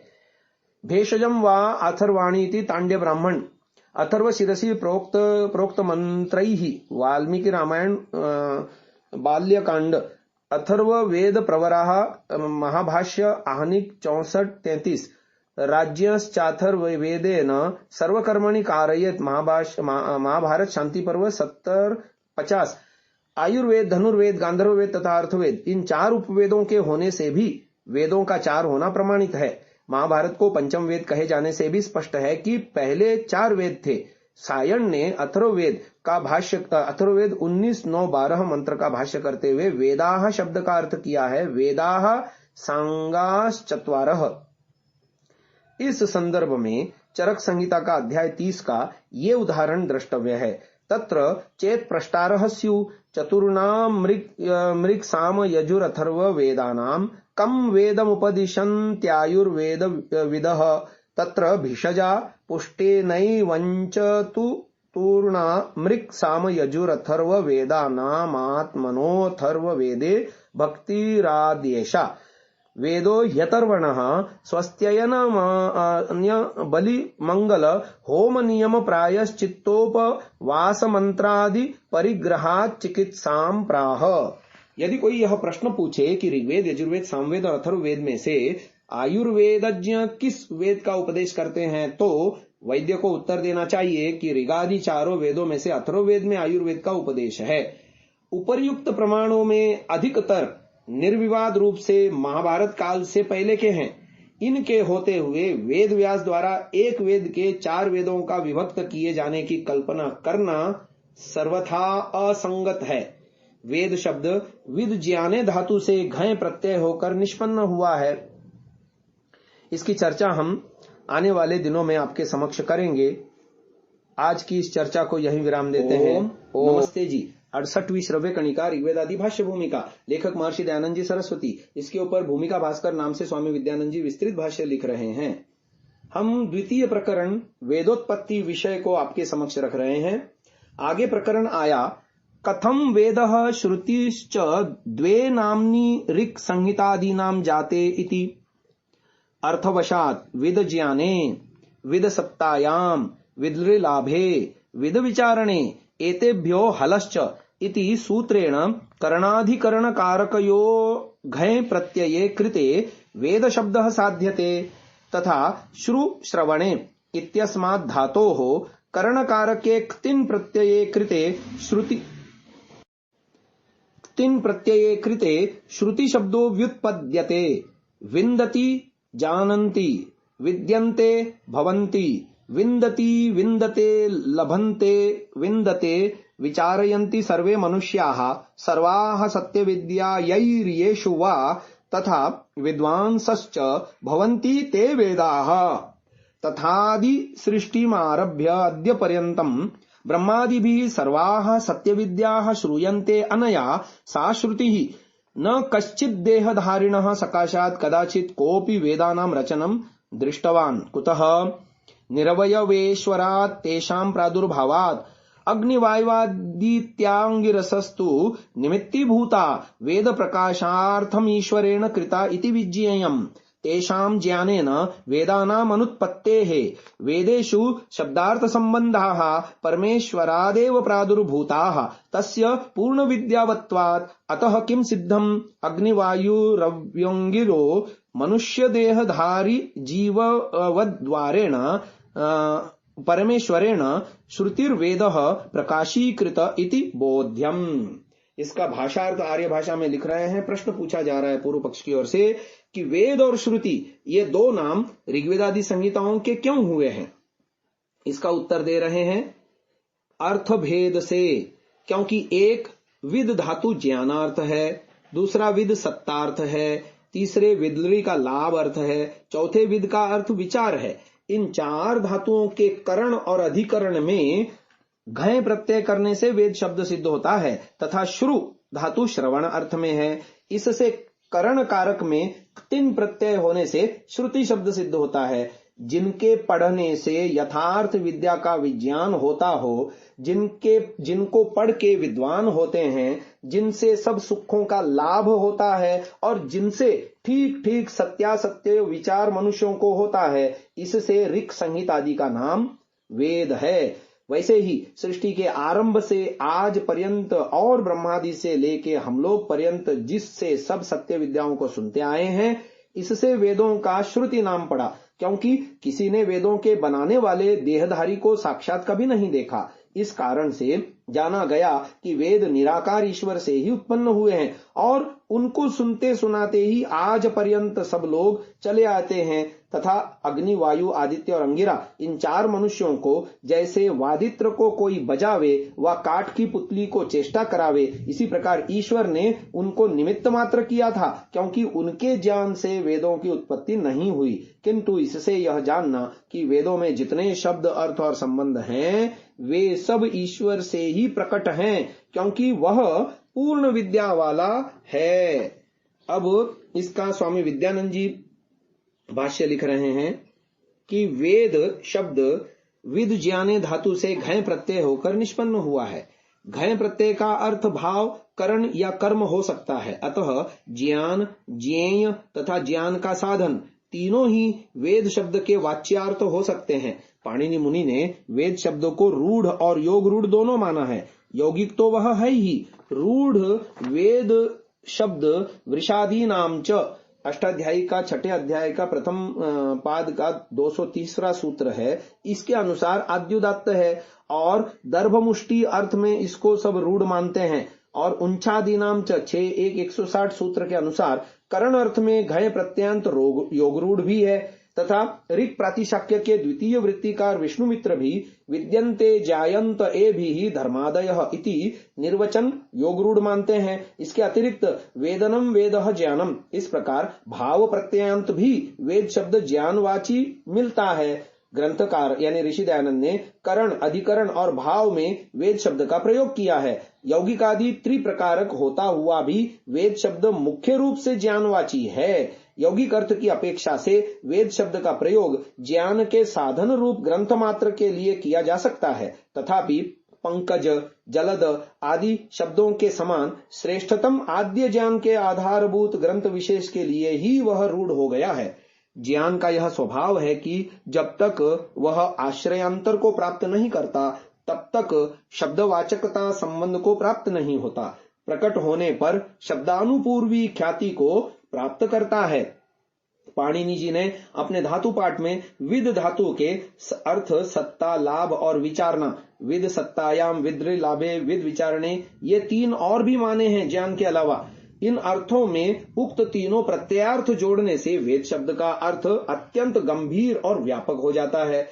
लाभ आनंद का उत्पादक अथवा आनंद का ही एक रूप है। ऐसा विचार करने पर सत्ता, ज्ञान, आनंद, सच्चिदानंद ये तीनों जो ब्रह्म के स्वरूप लक्षण श्रुतियों में मिलते हैं वे तीनों शब्द वेदार्थ में भी आ जाते हैं। अथवा विद धातु के अर्थों में सत्ता से उत्पत्ति, ज्ञान से जीवन या पालन और लाभ से प्राप्ति या लय का समावेश हो जाता है। इस प्रकार वेद शब्दार्थ में ब्रह्म के लक्षण आ जाते हैं। जन्माद्यस्य यतः, जिससे सब उत्पन्न हो, जिससे सब जीवित रहें और जिसमें सब लीन हो, ब्रह्म का यही लक्षण वेदांत सूत्रों 1:2 में कहा है।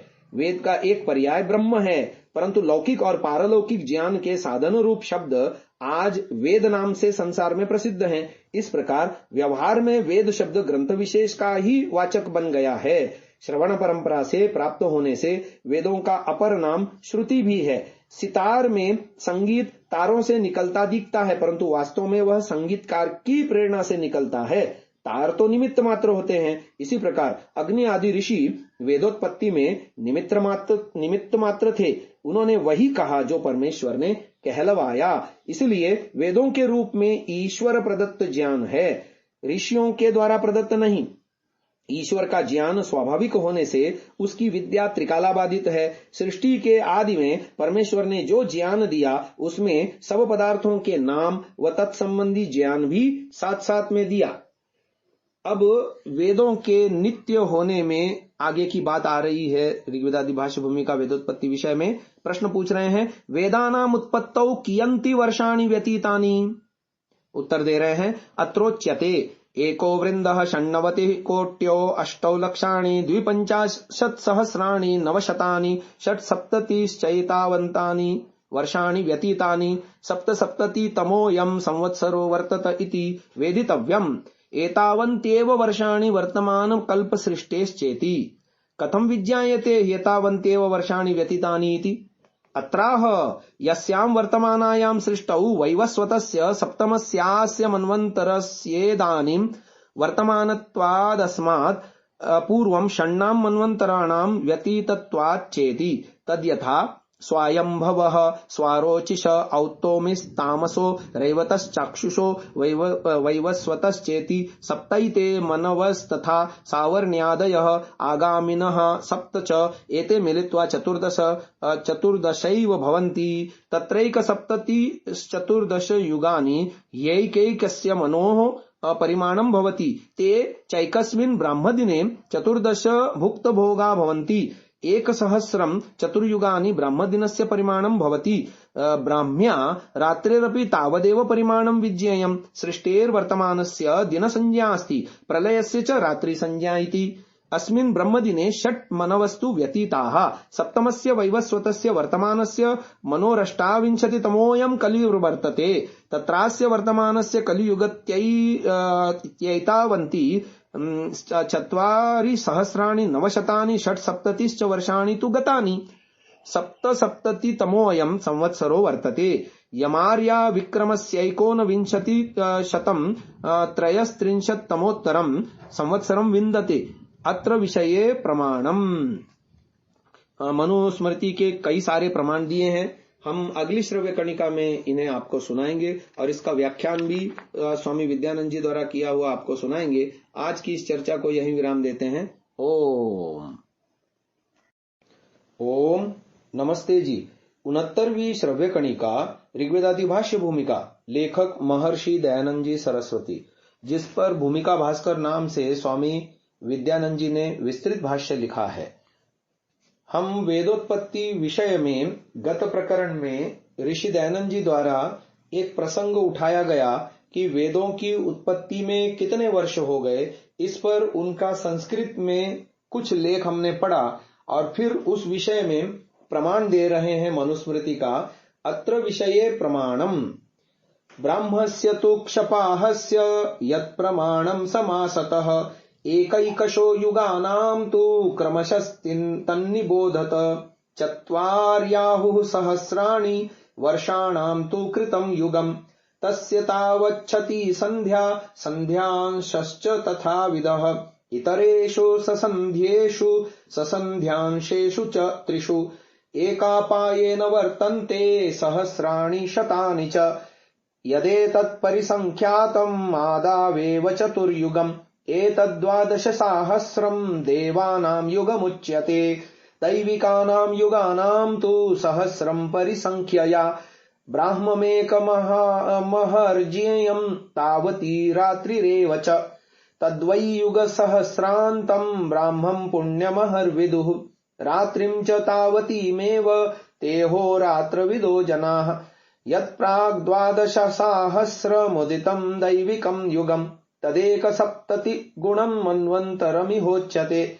मन्वन्तराण्यसङ्ख्यानि सर्गः संहार एव च। क्रीडन्निवैतत्कुरुते परमेष्ठी पुनः पुनः। मनुस्मृति प्रथम अध्याय में 68 से 73 और 79 से 80। कालस्य परिमाणार्थम ब्राह्माहोरात्रादयः सुगमबोधार्थाः संज्ञाः क्रियन्ते। यतः सहजतया जगदुत्पत्ति प्रलययोर्वर्षाणां वेदोत्पत्तेश्च परिगणनं भवेत्। मन्वन्तर पर्यावृत्तौ सृष्टेर्निमित्तक गुणानामपि पर्यावर्तनं किंचित् किंचित् भवत्यतो मन्वन्तर संज्ञा क्रियते। अत्रैवं संख्यातव्यम्। एकं दशं शतं चैव सहस्रमयुतं तथा लक्षं च नियुतं चैव कोटिरर्बुदमेव च। वृन्दः खर्वो निखर्वश्च शङ्खः पद्मं च सागरः अन्त्यं मध्यं परार्ध्यं च दशवृद्ध्या यथाक्रमम्।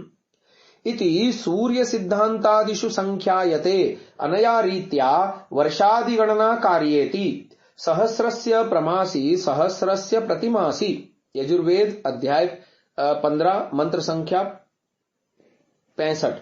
सर्वं वै सहस्रम सर्वस्य दातासि। शतपथकांड 7:5। सर्वस्य जगतः सहस्रमिति नामानि। कालस्य चानेन सहस्र महायुग संख्यया परिमितस्य दिनस्य नक्तस्य च ब्रह्माण्डस्य परिमाणस्य कर्ता परमेश्वरोऽस्ति। मंत्रस्यास्य सामान्यार्थे वर्तमानत्वात् सर्वमभिवदतीति।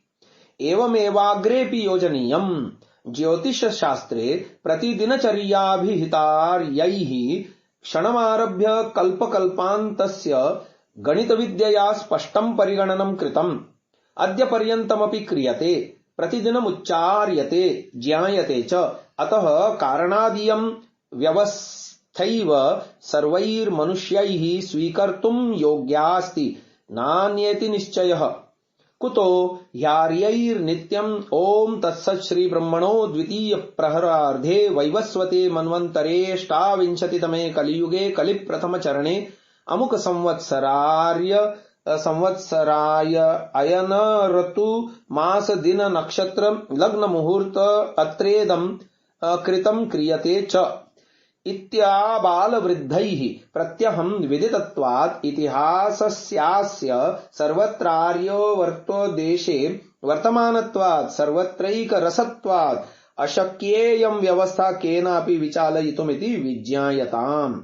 अन्यद् युग व्याख्यानम अग्रे करिष्यते तत्र द्रष्टव्यम्।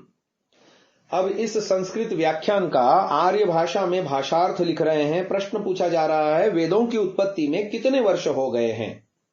इसका उत्तर दे रहे हैं, एक वृंद 96 करोड़ 8,52,976 अर्थात इतने वर्ष वेदों की और जगत की उत्पत्ति में बीत गए हैं और यह संवत 77वां वर्त रहा है। फिर प्रश्न पूछा, यह कैसे निश्चय हो कि इतने ही वर्ष वेद और जगत की उत्पत्ति में बीत गए?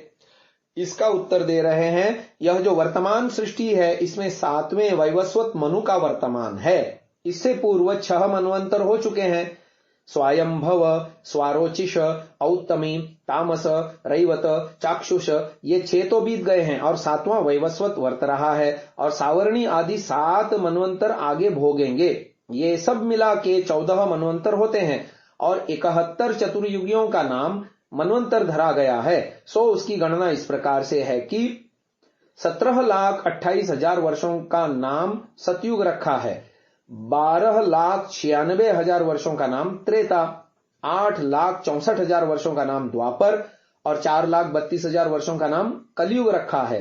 तथा आर्यों ने एक क्षण और निमेष से लेके 1 वर्ष पर्यंत भी काल की सूक्ष्म और स्थूल संज्ञा बांधी है और इन चारों युगों यानी 43,20,000 वर्ष होते हैं, जिनका चतुर्युगी नाम है 71 चतुर्युगियों के अर्थात 30,67,20,000 वर्षों की एक मनवंतर संज्ञा की है। और ऐसे ऐसे 6 मनवंतर मिलकर अर्थात 1,84,03,20,000 वर्ष व्यतीत हुए और 7वें मनवंतर के भोग में यह 28वीं चतुर्युगी है। इस चतुर्युगी में कलयुग के 4,976 वर्षों का तो भोग हो चुका और बाकी 4,27,024 वर्षों का भोग होने वाला है।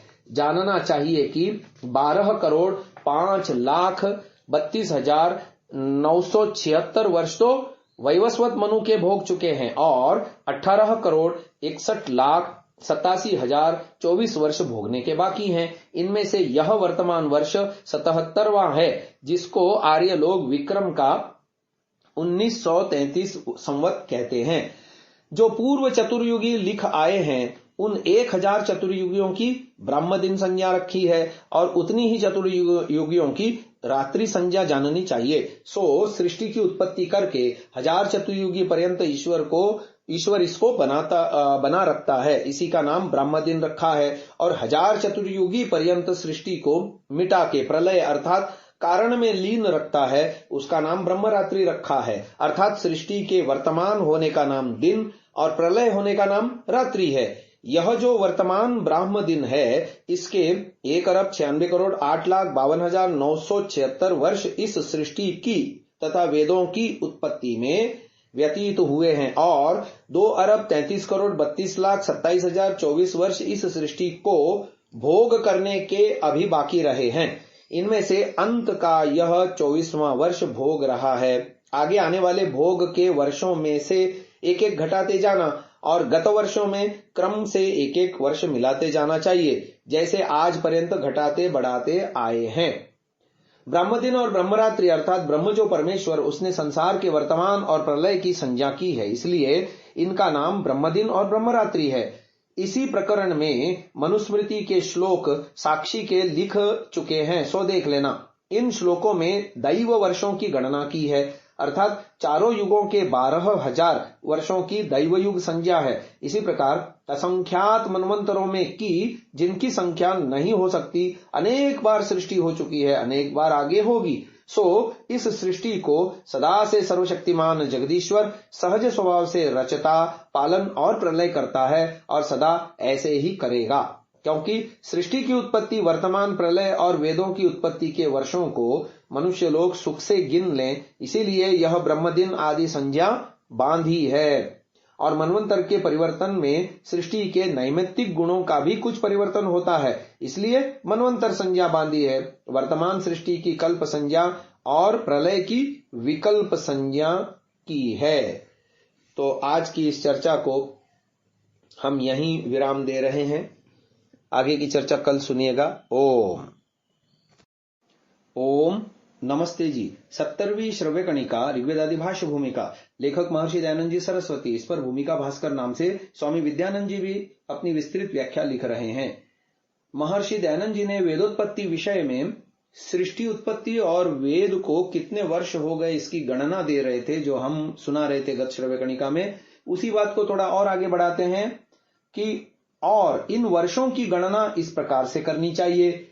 एकम दश शतम चैव, ये एक मंत्र दिया था, तो उसमें एक के बाद 10 यानी 1 पे 1 शून्य, शत माने 1 पे 2 शून्य, हजार माने 1 पे 3 शून्य, 10,000 माने 1 पे 4 शून्य, लाख माने 1 पे 5 शून्य, नियुत माने 1 पर 6 शून्य, करोड़ माने 1 पर 7 शून्य, अर्बुद माने 1 के आगे 8 शून्य, वृंद माने 1 के आगे 9 शून्य, खर्व माने 1 के आगे 10 शून्य, निखर्व माने 1 के आगे 11 शून्य, और शंख माने 1 के आगे 12 शून्य, पद्म माने 1 के आगे 13 शून्य, सागर माने 1 के आगे 14 शून्य, अंत्य माने 1 के आगे 15 शून्य, मध्य माने 1 के आगे 16 शून्य, और परार्ध्य माने 1 के आगे 17 शून्य, और 10 गुना बढ़ाकर इसी गणित के सूर्य सिद्धांत आदि ज्योतिष ग्रंथों में गिनती की गई है। सब संसार की सहस्र संज्ञा है तथा पूर्वोक्त ब्रह्मदिन और रात्रि की भी सहस्र संज्ञा की जाती है, क्योंकि यह मंत्र सामान्य अर्थ में वर्तमान है। सो हे परमेश्वर, आप इस 1000 चतुर्युगी का दिन और रात्रि को प्रमाण अर्थात निर्माण करने वाले हो। इसी प्रकार ज्योतिष शास्त्र में यथावत वर्षों की संख्या आर्य लोगों ने गिनी है। सो सृष्टि की उत्पत्ति से लेके आज पर्यंत दिन दिन गिनते और क्षण से लेके कल्पांत की गणित विद्या को प्रसिद्ध करते चले आते हैं, अर्थात परंपरा से सुनते सुनाते, लिखते लिखाते, पढ़ते पढ़ाते आज पर्यंत हम लोग चले आते हैं। यही व्यवस्था सृष्टि और वेदों की उत्पत्ति के वर्षों की ठीक है, और सब मनुष्यों को इसी को ग्रहण करना योग्य है, क्योंकि आर्य लोग नित्य प्रति ओम तत्सत परमेश्वर के इन 3 नामों का प्रथम उच्चारण करके कार्यों का आरंभ और परमेश्वर का ही नित्य धन्यवाद करते चले आते हैं कि आनंद में आज पर्यंत परमेश्वर की सृष्टि और हम लोग बने हुए हैं, और बही खाते की नाई लिखते लिखाते पढ़ते पढ़ाते चले आए हैं कि पूर्वोक्त ब्रह्म दिन के दूसरे प्रहर के ऊपर मध्याह्न के निकट दिन आया है, और जितने वर्ष वैवस्वत मनु के भोग होने को बाकी हैं उतने ही मध्याह्न में बाकी रहे हैं। इसलिए यह लेख ओम तत्सत श्री ब्रह्मणो द्वितीय प्रहरोत्तरार्धे जो हमने संस्कृत में सुनाया था, यह वैवस्वत मनु का वर्तमान है। इसके भोग में यह 28वां कलयुग है। कलयुग के प्रथम चरण का भोग हो रहा है तथा वर्ष, ऋतु, अयन, मास, पक्ष, दिन, नक्षत्र, मुहूर्त, लग्न और पल आदि समय में हमने फलाना काम किया था और करते हैं, अर्थात जैसे विक्रम से संवत 1933 फाल्गुन मास कृष्ण पक्ष षष्ठी शनिवार के दिन चतुर्थ प्रहर के आरंभ में यह बात हमने लिखी है। इसी प्रकार के से सब व्यवहार आर्य लोग बालक से वृद्ध पर्यंत करते और जानते चले आते हैं।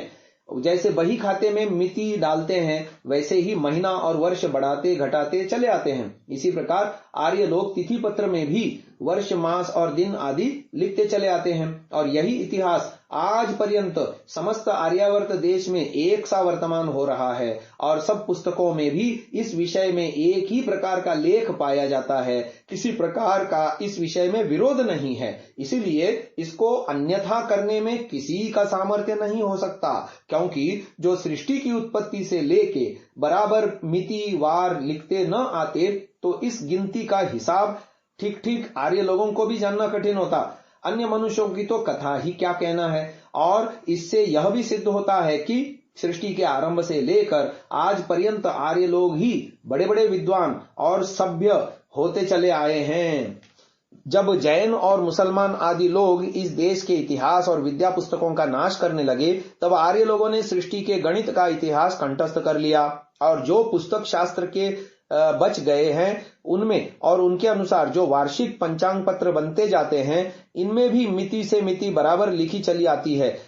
इसको अन्यथा कोई नहीं कर सकता। यह वृत्तांत इतिहास का इसलिए लिखा कि पूर्वापर काल का प्रमाण यथावत सबको विदित रहे और सृष्टि की उत्पत्ति, प्रलय और वेदों की उत्पत्ति के वर्षों की गिनती में किसी प्रकार का भ्रम किसी को न हो। सो यह बड़ा उत्तम काम है, इसको सब लोग यथावत जान लेवें। परंतु इस उत्तम व्यवहार को लोगों ने टका कमाने के लिए बिगाड़ रखा है। यह शोक की बात है और टके के लोभ ने भी जो इनके पुस्तक व्यवहार को बना रखा, नष्ट न होने दिया, यह बड़े हर्ष की बात है। जो चारों युगों के भेद, चार भेद और उनके वर्षों की घटबड़ संख्या क्यों हुई है, इसकी व्याख्या आगे करेंगे, वहां देख लेना चाहिए। यहां इसका प्रसंग नहीं है, इसलिए नहीं लिखा। तो महर्षि दयानंद जी ने इतना लंबा व्याख्यान इस विषय में हमारे समक्ष रखा।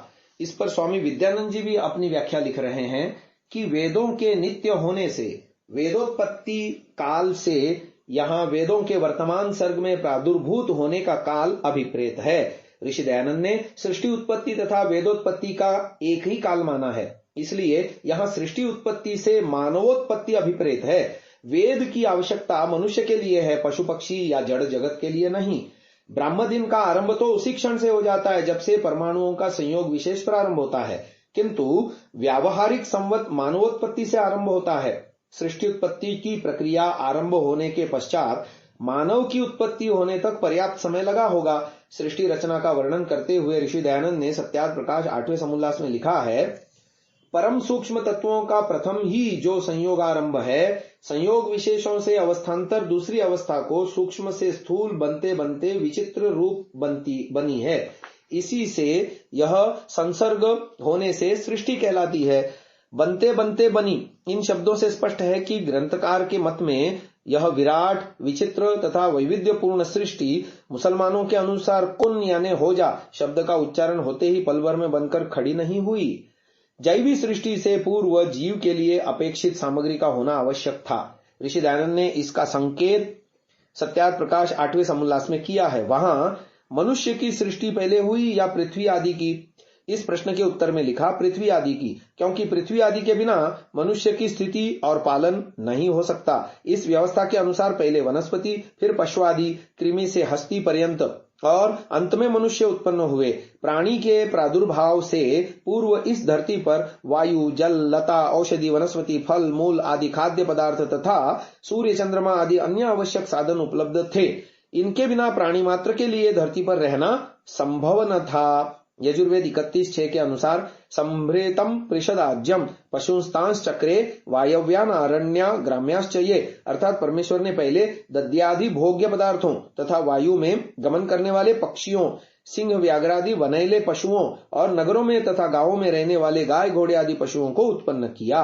इस प्रकार जड़ जगत की रचना पूर्ण होने पर चेतन जगत की और चेतन में भी क्रमशः सादी, क्लिष्ट और क्लिष्टतम प्राणियों की सृष्टि हुई। पशु पक्षी का जीवन नैसर्गिक ज्ञान से चल सकता था, मनुष्य का काम केवल नैसर्गिक ज्ञान के सहारे नहीं चल सकता था, उसे वेद के रूप में ईश्वरीय ज्ञान की भी आवश्यकता पड़ी। इस प्रकार मानव सृष्टि और वेदोत्पत्ति का एक ही काल ठहरता है। यह कहा जा सकता है कि यहाँ सृष्टि की उत्पत्ति का प्रसंग नहीं है। प्रकरण का शीर्षक है अथ वेदोत्पत्ति विषयः और प्रश्न भी वेदानाम उत्पत्तौ कियंति वर्षाणि व्यतीतानि है।